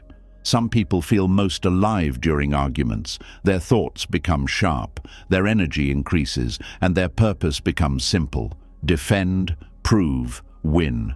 When the conflict ends, they feel flat. They may replay the argument, search for another point, or enter a new disagreement. Peace seems dull because it does not give the same rush. You may recognize this pattern in conversations where the issue is small, but the emotional energy becomes large. The argument is no longer about understanding, it is supplying stimulation. Buddhist mindfulness helps you notice the body before the words become harmful. You feel the heat, speed, and tightening. You recognize that part of you enjoys the force of the moment, even while another part suffers from it. This honesty can be uncomfortable. You may prefer to believe that every argument is about principle, but sometimes the mind uses principle to justify its hunger for intensity. Before continuing, ask whether the conversation is moving toward truth or simply feeding energy. Are you listening or waiting to strike? Are you trying to solve something or trying to feel powerful? You can care deeply about an issue without allowing anger to become your source of life. When you step away from unnecessary conflict, the energy may drop suddenly. You may feel tired. This tiredness can reveal how much physical force the argument created. Allow the body to settle. Do not mistake the loss of excitement for loss of purpose. Your purpose may be better served by a clear mind than by a heated one. The same is true of worry. Worry creates mental activity, and activity can feel like responsibility. A parent may believe that constant worry proves love. A worker may believe that never switching off proves commitment. A leader may believe that carrying every possible risk proves competence. But worry and care are not the same. Care notices what matters and responds wisely. Worry repeats danger without necessarily improving action. You can love someone and still sleep. You can care about your work and still leave it for the day. You can prepare for a challenge without living inside it before it arrives. The mind may feel guilty when it stops worrying because worry once acted as evidence that the issue mattered. But your calm does not make your love smaller.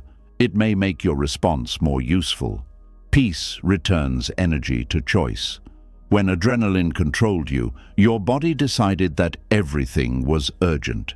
In peace, you can decide what truly deserves effort. This can initially feel less powerful because you are not being pushed. You are now responsible for moving without being chased. This is where discipline becomes important. Discipline is not punishment. It is the ability to act according to understanding rather than temporary feeling. You may create a simple routine. You begin tasks at a chosen time instead of waiting for panic. You divide large goals into smaller actions. You stop using impossible expectations to produce pressure. At first, your work may feel slower.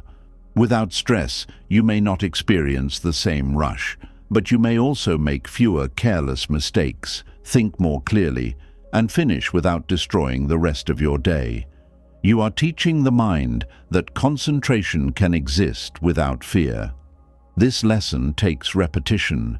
If you have relied on deadlines for years, one calm attempt may feel unnatural. You may become distracted because the body is waiting for urgency. Reduce the size of the task. Work for a manageable period. Remove unnecessary stimulation. Let attention develop gradually. A quiet mind is trained, not demanded. You may also need to examine your environment. If every part of your day is filled with notifications, noise, fast entertainment, and constant updates, ordinary activity may feel painfully slow. The mind becomes accustomed to rapid changes. Buddhist simplicity protects attention. It does not reject the modern world, but it recognizes that what repeatedly enters the mind shapes its appetite. You can create periods without unnecessary input. Eat without watching something. Walk without checking your phone. Complete one task without switching between several. At first, the reduced stimulation may make restlessness stronger. This is not proof that simplicity is wrong. It reveals how much stimulation the mind expected. Remain patient. Restlessness rises because the habit is not being fed. Like every state, it changes when you stop strengthening it. As your attention becomes steadier, subtle forms of meaning become easier to notice. You may experience satisfaction from completing a task carefully rather than quickly. You may enjoy a conversation without needing drama. You may feel connected to a routine that supports your health. These experiences do not explode, they accumulate.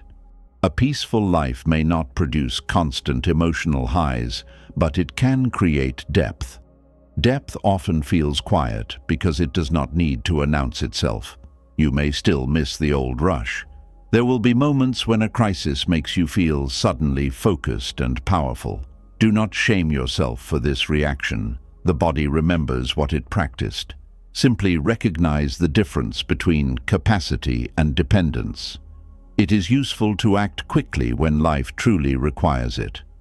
The problem is needing emergencies in order to feel alive.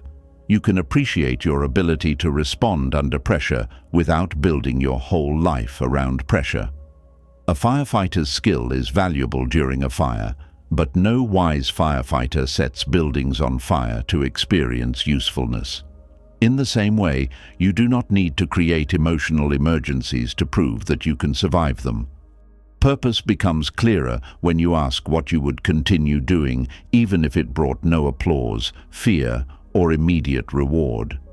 What would still matter if no one praised your sacrifice? What would you care for if failure did not threaten your identity?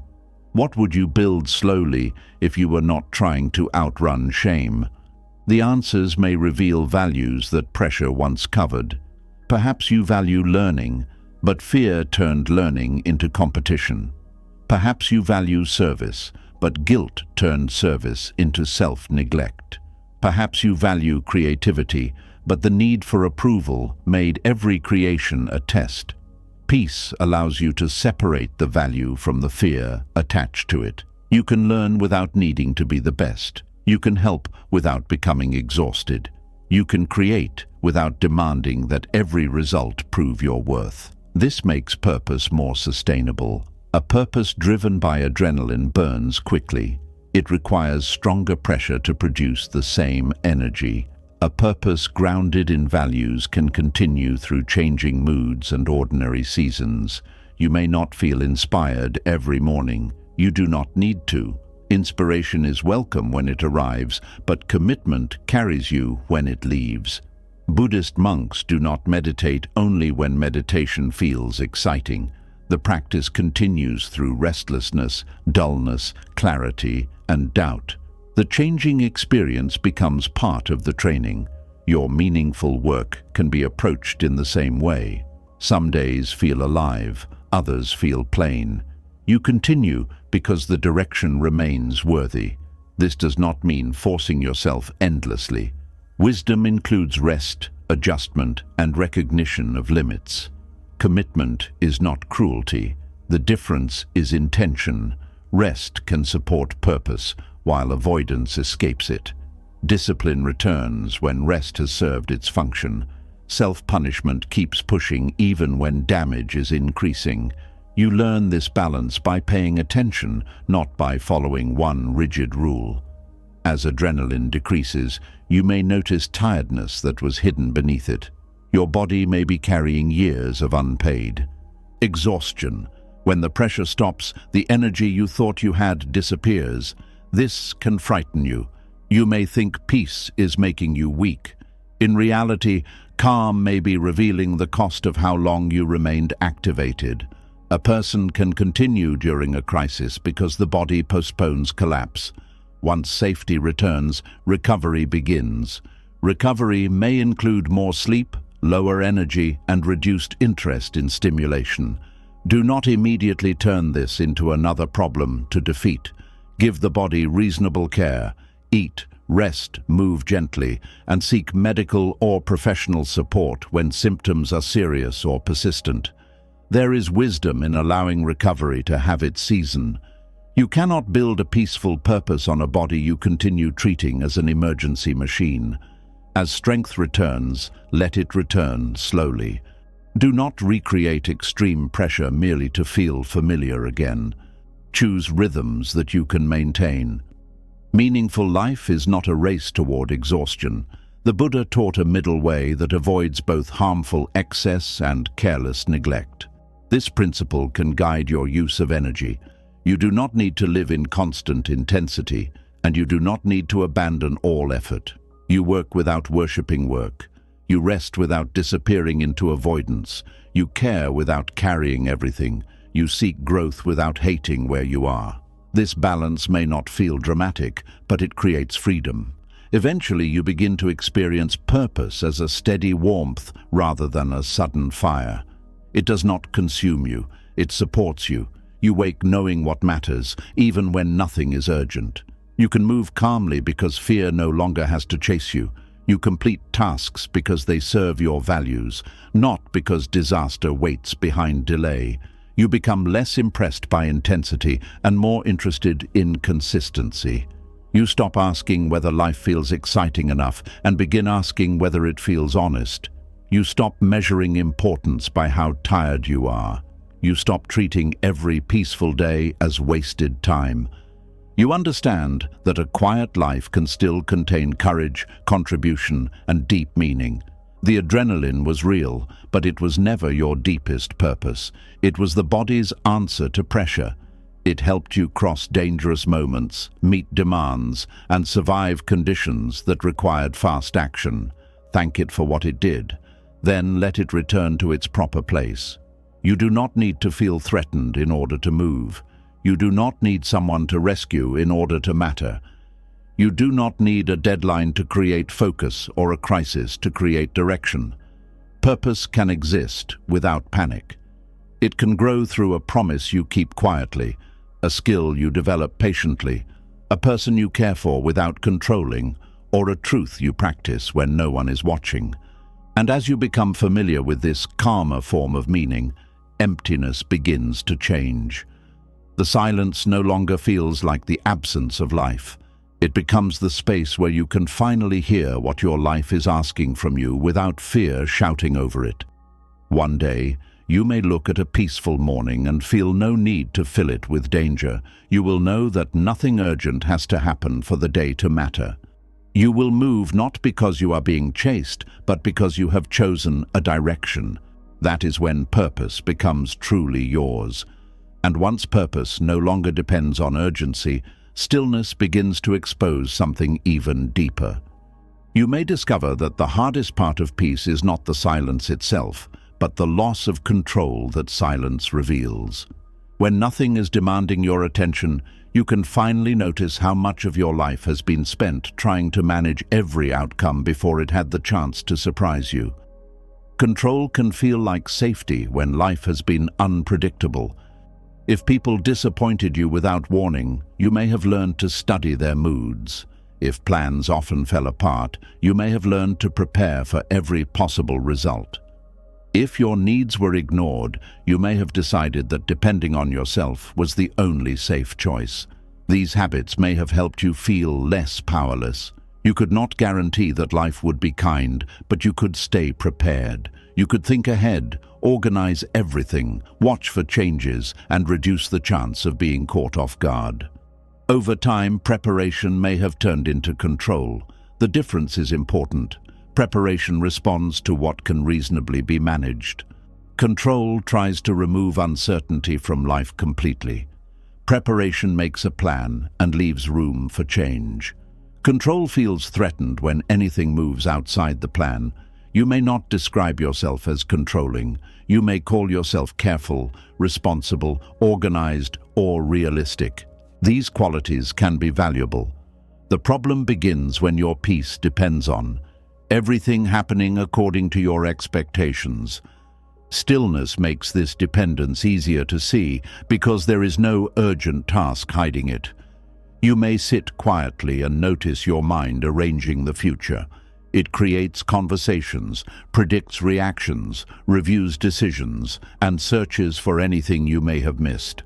The body is resting, but the mind is still trying to manage life.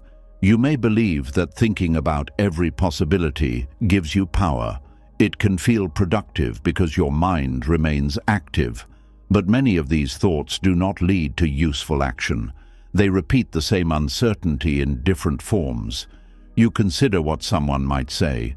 Then you prepare your answer. Then you prepare for how they might respond to that answer. Then you wonder whether you should speak at all. The conversation has not happened, yet you have already lived through several versions of it. This is not peace. It is control working through thought. Buddhist teachings show that suffering grows when the mind demands that changing life remain fixed. Everything exists through conditions, and conditions are always moving. People change, bodies change, relationships change, opportunities appear and disappear. Even your own thoughts and desires do not remain the same. Control tries to fight this truth. It says, "I will be safe when I know exactly what will happen." But life never gives that promise. You may know some facts, make wise plans, and reduce certain risks. Yet no amount of effort can remove every unknown. The attempt to achieve complete certainty therefore becomes endless. There is always another question, another detail, another possible mistake, another person whose behavior you cannot predict. The controlling mind cannot fully rest because reality never becomes still enough to satisfy it. This is why stillness may feel uncomfortable. It removes the actions that normally create the feeling of control. You are no longer calling, checking, correcting, planning, or explaining. You are simply present with the fact that some things remain outside your power. That fact can feel terrifying. You may think that if you stop managing everything, your life will fall apart. Perhaps it once did. Maybe there were moments when no one else acted responsibly. If you did not step in, important things were forgotten. If you trusted someone, they failed you. If you relaxed, trouble followed. Your need for control may therefore contain real history. It may have started as wisdom. You learned that attention mattered. You became capable because circumstances demanded it. But a skill can continue beyond the place where it is needed. You may now control situations that do not require control. You may manage people who are capable of making their own decisions. You may overplan simple events. You may struggle to enjoy help because another person will not do the task exactly as you would. This can create tension in relationships. You may believe you are preventing mistakes, while others feel that you do not trust them. You may offer advice before being asked. You may correct small details that do not affect the final result. You may become anxious when someone chooses a different method. The issue may not be that their way is harmful. Their way simply reminds you that you are not in charge of every process. Control often hides inside helpfulness. You may say, "I am only trying to make things easier." But if the other person refuses your help, you feel hurt or irritated. Their refusal removes the role that gave you influence over the situation. True help respects choice. It can offer guidance without demanding obedience. It can step back when support is not requested. Control struggles to step back because the outcome feels personally connected to your worth. If the other person fails, you may feel responsible. You think you should have warned them more clearly, pushed harder, or taken over. This belief makes you carry consequences that belong to other adults. Buddhist wisdom recognizes that every person acts through their own intentions and conditions. You can influence someone, but you cannot live their life for them. You can offer truth, but you cannot force understanding. You can give love, but you cannot control how it is received. Accepting this is not coldness. It is respect for reality. You may care deeply and still allow someone to make a choice you would not make. You may warn them and then stop repeating yourself. You may remain available without becoming responsible for preventing every painful lesson. This can feel cruel if control has become confused with love. You may believe that loving someone means protecting them from all discomfort. Yet some discomfort belongs to growth. Some consequences teach what advice cannot teach. If you remove every result of another person's decisions, you may protect them from learning while exhausting yourself. Compassion does not mean controlling someone into safety. It means responding wisely to what is actually yours to do. Stillness helps you notice how often you reach beyond that boundary. When there is nothing immediate to solve, the mind begins solving other people. It reviews their choices, predicts their mistakes, and creates plans they never requested. This gives you a task, but it also keeps you from facing your own uncertainty. Sometimes managing other people is easier than meeting yourself. Their problems are visible. You can form opinions about what they should do. Your own inner questions may be less clear. Who are you without the role of advisor? What do you want when no one needs your direction? What feelings appear when you stop focusing on everyone else? Control can keep these questions hidden. Buddhist meditation reveals the movement of the mind because stillness removes many distractions. You sit quietly and see how quickly thought reaches for something to manage. It may focus on the body, the room, the past, the future, or the behavior of others. You may become frustrated with meditation because the mind refuses to obey. You tell yourself to be calm, and thoughts continue. You try to force silence, and the effort creates more tension. This is another form of control. You turn peace into a task that must be performed perfectly. You judge each thought as a mistake. You measure whether you are relaxed enough. You become angry because stillness does not produce the result you expected. But Buddhist practice is not about controlling the mind through force.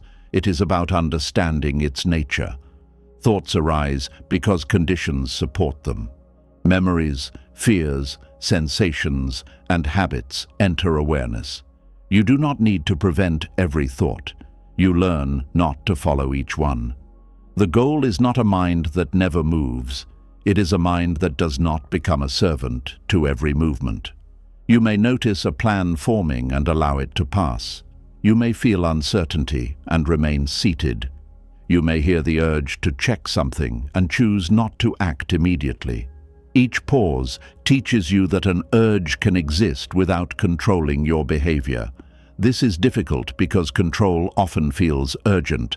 The mind says, check now, ask again, make sure, fix it before it becomes worse. If you wait, anxiety may rise. You may feel that something terrible will happen because you did not respond. Yet often, nothing happens. The message can wait.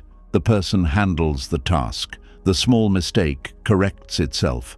The future arrives without following the disaster your mind predicted. These experiences slowly weaken the belief that constant control is necessary. The controlling mind often believes that vigilance prevented every bad outcome. When something goes well, it says, "It went well because I worried enough." This belief is difficult to test because you cannot know what would have happened without the worry. The mind therefore gives worry credit for safety, but worry does not control reality. It may sometimes lead to useful preparation, but once preparation is complete, continued worry adds no protection. You may check that the door is locked. That is practical. Returning 5 times because uncertainty remains is not additional safety. It is an attempt to remove an inner feeling through external action. The action gives temporary relief. Then doubt returns. This pattern teaches the mind that doubt is dangerous, and checking is the solution. Over time, the urge becomes stronger because it is repeatedly rewarded with brief relief. Stillness interrupts this reward. You notice the urge and remain with the discomfort. At first, the anxiety may increase. The mind believes you are ignoring danger. But if no real threat is present, the feeling eventually changes. You learn that uncertainty can be felt without being solved. This is one of the deepest forms of freedom. A person who cannot tolerate uncertainty will always be controlled by whoever or whatever promises certainty. They may remain in rigid beliefs, unhealthy relationships, or exhausting routines simply because those structures feel predictable. Predictability can feel safer than truth. You may know that a situation is damaging, yet fear leaving because you cannot control what comes next. The familiar pain has a shape. The unknown future does not. Control may therefore keep you attached to what no longer serves you. You tell yourself that you are being cautious, but beneath caution is fear of entering a life you cannot fully plan. Buddhist non-attachment invites movement without guarantees. It does not promise that every decision will lead to comfort. It asks whether. Clinging is creating more suffering than change might bring.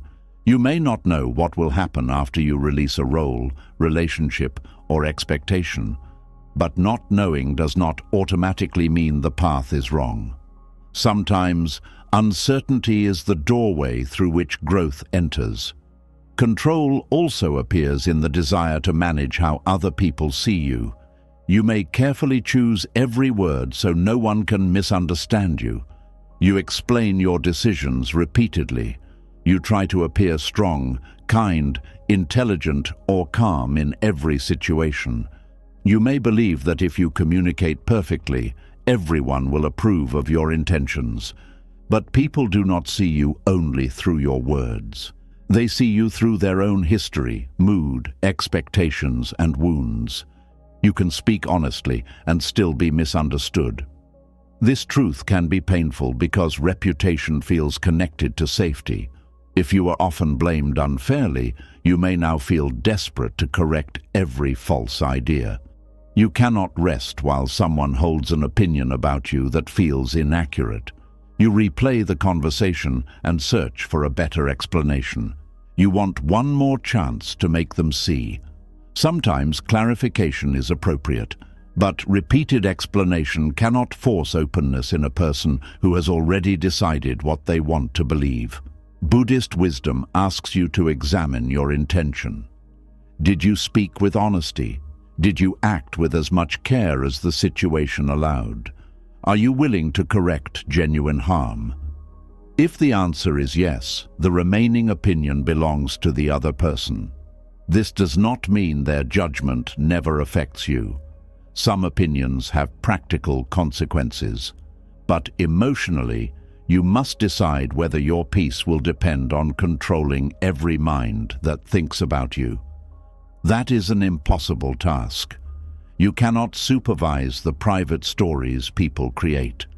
You cannot prevent gossip, misunderstanding, or projection. The more you try, the more your life becomes organized around people who may not truly know you. Letting go of reputation control does not mean becoming careless. It means allowing your character to be larger than another person's interpretation. You continue acting with integrity because integrity matters, not because it guarantees universal approval. Stillness may show you how often your inner conversations are arguments with absent people. You explain yourself to them, defend your choices, or prove that they were wrong.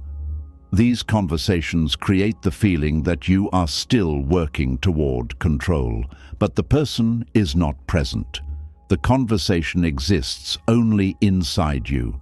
You may win every imaginary argument and still feel no relief because the real issue is not the perfect answer.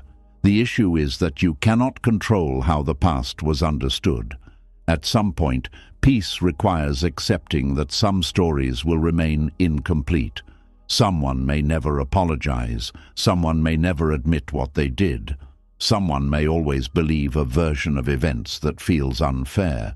Your healing cannot remain dependent on their correction. This is not the same as saying truth does not matter. Truth matters deeply, but your access to peace cannot require another person to become honest. You can know what happened. You can protect yourself. You can speak where speaking is useful. Then you can stop offering your life to a trial that will never end. Control also affects how you relate to your own emotions. You may allow happiness but reject sadness. You accept confidence but attack fear. You try to choose which feelings are permitted. When an unwanted emotion appears, you immediately search for a way to remove it. You distract yourself, analyze it, judge it, or turn it into a problem. This creates tension because emotions do not obey commands. The more urgently you demand that a feeling disappear, the more attention you give it. Buddhist acceptance does not mean liking every emotion. It means allowing the emotion to exist without creating a second battle. You can feel nervous and still act with care. You can feel sad and still remain present. You can feel anger and choose not to harm. The feeling does not need to be controlled before wise action becomes possible. This is important because people often delay life until they feel exactly right. They wait to begin until fear disappears. They wait to speak until uncertainty is gone. They wait to rest until every concern is resolved. That perfect emotional state may never arrive. Freedom means acting from values while feelings continue to change. Stillness teaches this because you cannot escape every uncomfortable state through movement. You sit, breathe, and watch the emotion pass through different forms. A tight feeling may become warmth. Anger may reveal sadness. Fear may weaken when no story feeds it. What seemed permanent begins to move. You discover that emotions regulate themselves more wisely when they are not constantly resisted. Control may also appear in your relationship with time. You may feel anxious when progress is slower than expected. You create strict timelines for healing, success, love, or personal growth. You tell yourself that by a certain age you should have achieved something. By a certain month you should feel better. By a certain point another person should have changed. When reality does not follow the schedule, you feel defeated. But life does not move according to every private deadline. Some processes require time that cannot be forced. Trust develops through repeated experience. Grief changes at its own pace. Skills grow through practice. Relationships reveal themselves gradually. You can support these processes, but you cannot command them. Trying to force growth often damages the conditions growth needs. You rush conversations that require patience. You demand answers from yourself before you have enough experience. You judge small progress because it does not match a dramatic expectation. Buddhist patience is not waiting with anger. It is respecting the time required for causes to produce results. A fruit cannot be pulled into ripeness. Pulling only damages it. In the same way, you may need to stop measuring your life against a schedule created by fear. You can remain committed without demanding immediate proof.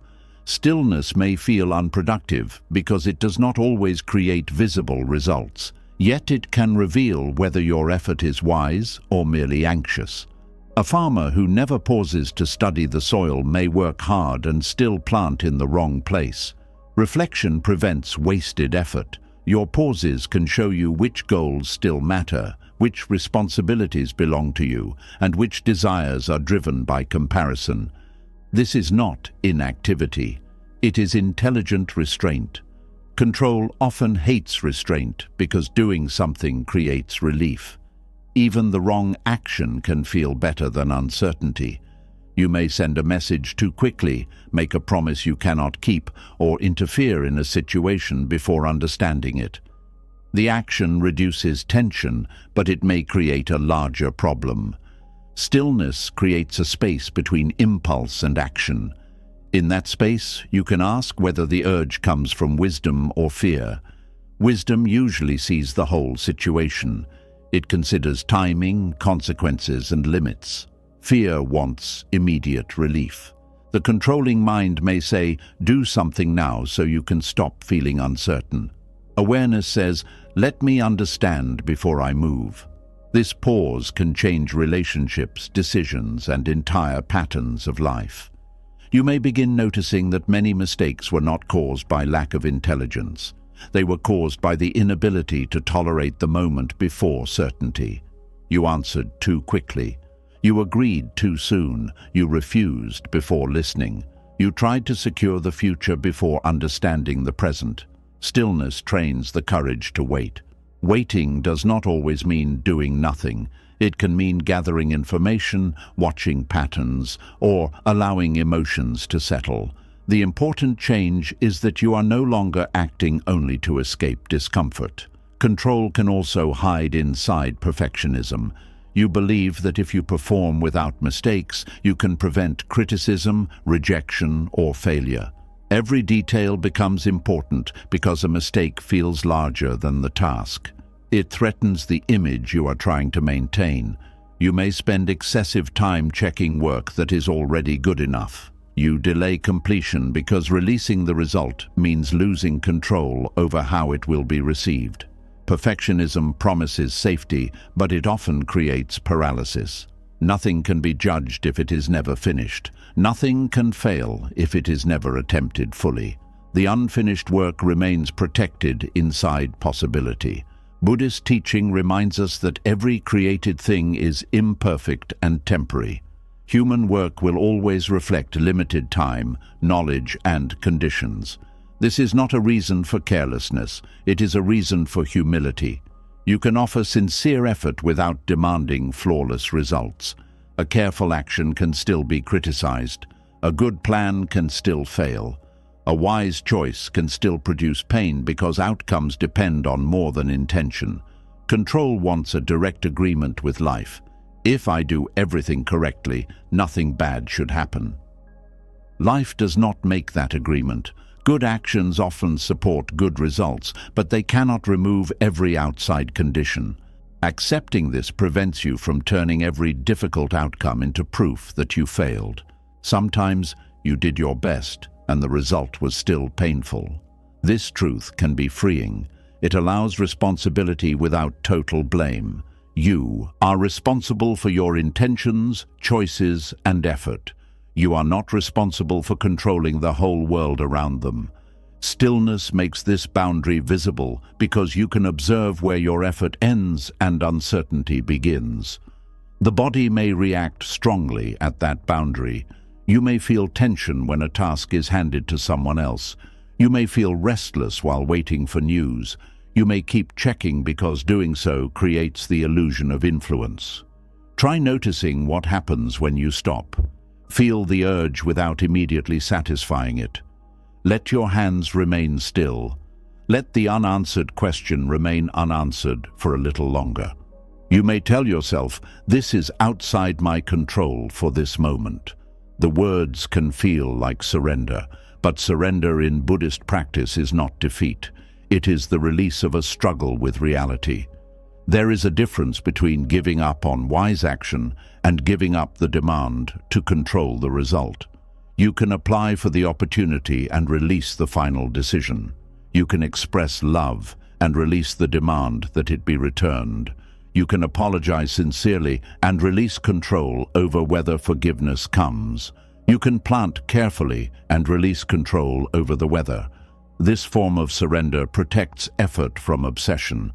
Without it, every action becomes tied to anxiety. You cannot enjoy the process because your entire peace rests on the result. When the result arrives, relief may last only briefly. Then the controlling mind moves to the next uncertainty. This reveals that control never truly wanted one answer. It wanted a permanent guarantee. No result can provide that. Buddhist wisdom points toward a different kind of security. It is not security based on fixed circumstances. It is the confidence that you can meet changing circumstances with awareness. You stop asking life never to change. You begin trusting your ability to respond when it does. This trust is different from believing nothing painful will happen. It recognizes that you have survived change before, learned from experience, and developed the ability to pause before reacting. You do not need tomorrow to be predictable when you are learning to meet tomorrow as it comes. This inner trust reduces the need to control every detail. You may still plan. You may still organize. You may still take precautions. But you no longer confuse these actions with ownership of the future. The plan becomes a guide, not a command to reality. If conditions change, you adjust. You do not treat every change as a personal attack. Flexibility becomes part of wisdom. A rigid tree may break in strong wind, while a flexible tree bends and remains rooted. Control often values rigidity because it looks strong. Yet, flexibility survives change more effectively. You can be rooted in your values while flexible in your methods. You may know that honesty matters while changing how you speak according to the person and moment. You may value responsibility while adjusting a schedule when health or circumstances change. Flexibility does not mean lacking standards. It means recognizing that one method cannot serve every condition. Stillness allows you to see where rigidity has replaced wisdom. You may notice rules you created during difficult years that no longer fit your life. Perhaps you decided never to trust anyone, never to ask for help, never to become emotionally dependent, never to make the same mistake twice. These rules offered certainty, but they may now prevent closeness, learning, and growth. A rule created from pain often tries to control the future by limiting life. It says, "If I never open this door, nothing can enter and hurt me, but nothing nourishing can enter either." You may need to replace absolute rules with mindful discernment. Instead of never trusting, you learn to observe consistency. Instead of never depending on anyone, you build balanced interdependence. Instead of never making mistakes, you learn to correct them without shame. This requires more awareness than rigid control, because each situation must be seen clearly. There is no single rule that removes the need for judgment. Freedom is more demanding than control in this way. Control offers simple answers. Freedom requires presence. You cannot live freely on automatic habits. You must keep noticing what this moment asks. That is why Buddhist stillness is active. It is not a lifeless emptiness. It is alert without being tense. It allows you to see before the old need for control takes over. With practice, you may notice the exact moment control enters. Your shoulders tighten. Your thoughts speed up. You begin using words such as must, always, or cannot. You can pause there. Ask what you are trying to guarantee. Are you trying to guarantee love, success, safety, approval, a painless future? Then ask whether that guarantee is actually available. Often, the answer is no. This does not leave you helpless. It brings you back to the part that is available. You can choose how to speak, what boundary to set, where to place attention, and whether to act with kindness. Buddhist teachings often separate what arises from what is done with it. You may not control the first fearful thought, but you can influence whether you feed it. You may not control another person's action, but you can choose your response. You may not control loss, but you can decide whether loss makes you more closed or more awake. This is real agency. Control tries to command what is outside you. Agency works wisely with what is within reach. The more clearly you understand this difference, the less energy you waste. You stop arguing with weather, time, aging, and other people's private choices. You stop treating every unwanted event as something that should never have happened. You respond where response is useful. You accept where resistance adds nothing.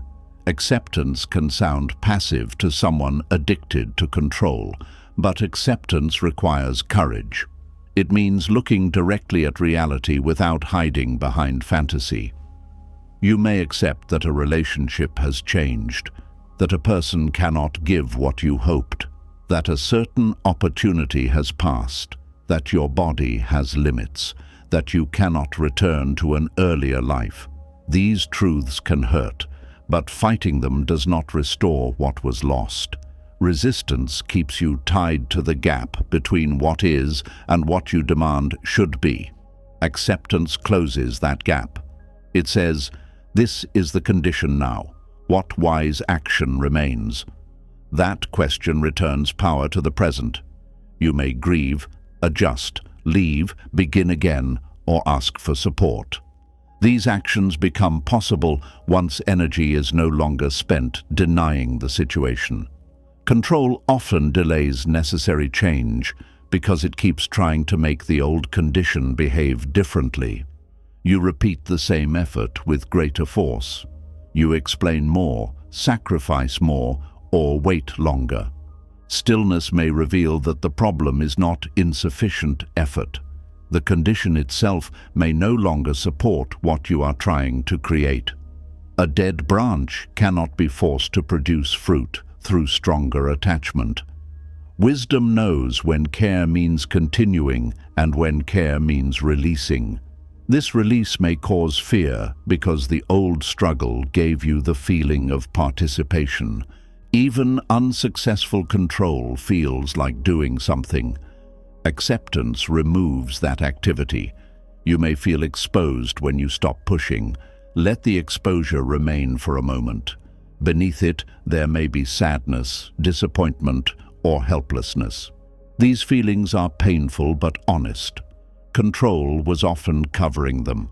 When you allow them, they begin to move. You no longer need endless action to escape them. Stillness becomes less threatening because it is no longer an empty space where control has failed. It becomes a place where truth can be met without immediate correction. You begin to feel the relief of not being responsible for everything. Other adults can carry their choices. Life can unfold without your constant supervision. Some misunderstandings can remain unresolved. Some plans can change. Some questions can wait. This relief does not arrive all at once. The habit of control may return under stress. You may become more rigid when tired, afraid, or uncertain. Notice this without judgment. The return of an old habit is information, not failure. Ask what condition has made control feel necessary again. Perhaps you need rest, clearer communication, or a practical plan. Perhaps you are facing a real risk that requires action. Awareness does not reject control blindly. It distinguishes useful direction from anxious domination. You can take charge during an emergency, then release the role when the emergency ends. You can organize a project without controlling every person. You can protect yourself without demanding that nothing ever go wrong. Balance becomes possible. Eventually, stillness begins to feel different. At first, it showed you everything you could not control. Later, it shows you that you were never required to control those things. You can sit without managing the next hour. You can listen without preparing your reply. You can love without owning. You can act without guaranteeing the result. The energy once spent holding life tightly becomes available for presence. You notice more because you are not constantly arranging what comes next. A conversation becomes richer. A meal becomes slower. A simple moment is no longer treated as preparation for another moment. This is one of the gifts of releasing control. You stop using the present only as a tool for managing the future. You begin living, where life is actually happening. The future still matters. You can care for it wisely, but it no longer consumes every quiet space. Buddhist peace is not complete certainty. It is intimacy with uncertainty. It is knowing that change will come and remaining open anyway. You may still prefer certain outcomes. You may work toward them with sincerity, but you no longer make your whole inner life dependent on their arrival. This allows effort to become lighter. You do what you can and let conditions answer. You speak truth and let it land where it can. You offer love and let the other person choose. You build carefully and understand that time will still change what you build. Nothing is truly owned forever. This may sound sad, but it can also create deep appreciation. When you stop trying to possess moments permanently, you become more present while they are here. Control says, "Do not let this change." Awareness says, "Because this will change, let me meet it fully now." The second response contains tenderness instead of fear. And as stillness teaches you this, control begins losing its grip. You no longer need to plan every conversation, prevent every disappointment, or hold every person in the place where you want them. You discover that letting go is not falling apart. It is allowing life to move without dragging your mind through every movement. One day, you may sit in silence and notice that an unanswered question is present. The old urge to solve it may arise, but you do not follow. You breathe, remain still, and let the question exist. Nothing collapses. That moment may look small, but it contains great freedom. You are no longer demanding that certainty arrive before peace can begin. You understand that peace was never the result of controlling life perfectly. Peace begins when you stop asking life to become something it can never be. Fixed, predictable, and completely obedient to your fear. Inner peace can feel strange after years of struggle because your mind learned to trust chaos, endurance, fear, urgency, and control. You may miss the identity that suffering gave you. You may create new problems when no enemy remains. You may feel grief when silence finally gives buried pain room to rise. You may even feel guilty for healing, as though peace means forgetting what happened or abandoning those who still suffer. But Buddhist teachings remind us that peace is not betrayal. It is not weakness, emptiness, or laziness. It is the moment you stop carrying battles that have already ended. You do not have to create danger to feel alive, control everything to feel safe, or remain wounded to prove that your past mattered. The struggle shaped you, but it does not have to own you. Let the mind become familiar with stillness. Let your body learn that rest is safe. Let grief move without turning it into your identity. Let purpose grow without panic, and let life unfold without trying to control every result. Peace may feel strange at first because it is new. Stay with it long enough, and one day it will no longer feel like the silence before another storm. It will feel like home. In the comments, complete this sentence. I am finally ready to stop fighting blank. Your words may help someone else realize they are not alone. Subscribe to the channel for more Buddhist teachings that help you release suffering, understand your mind, and return to inner peace.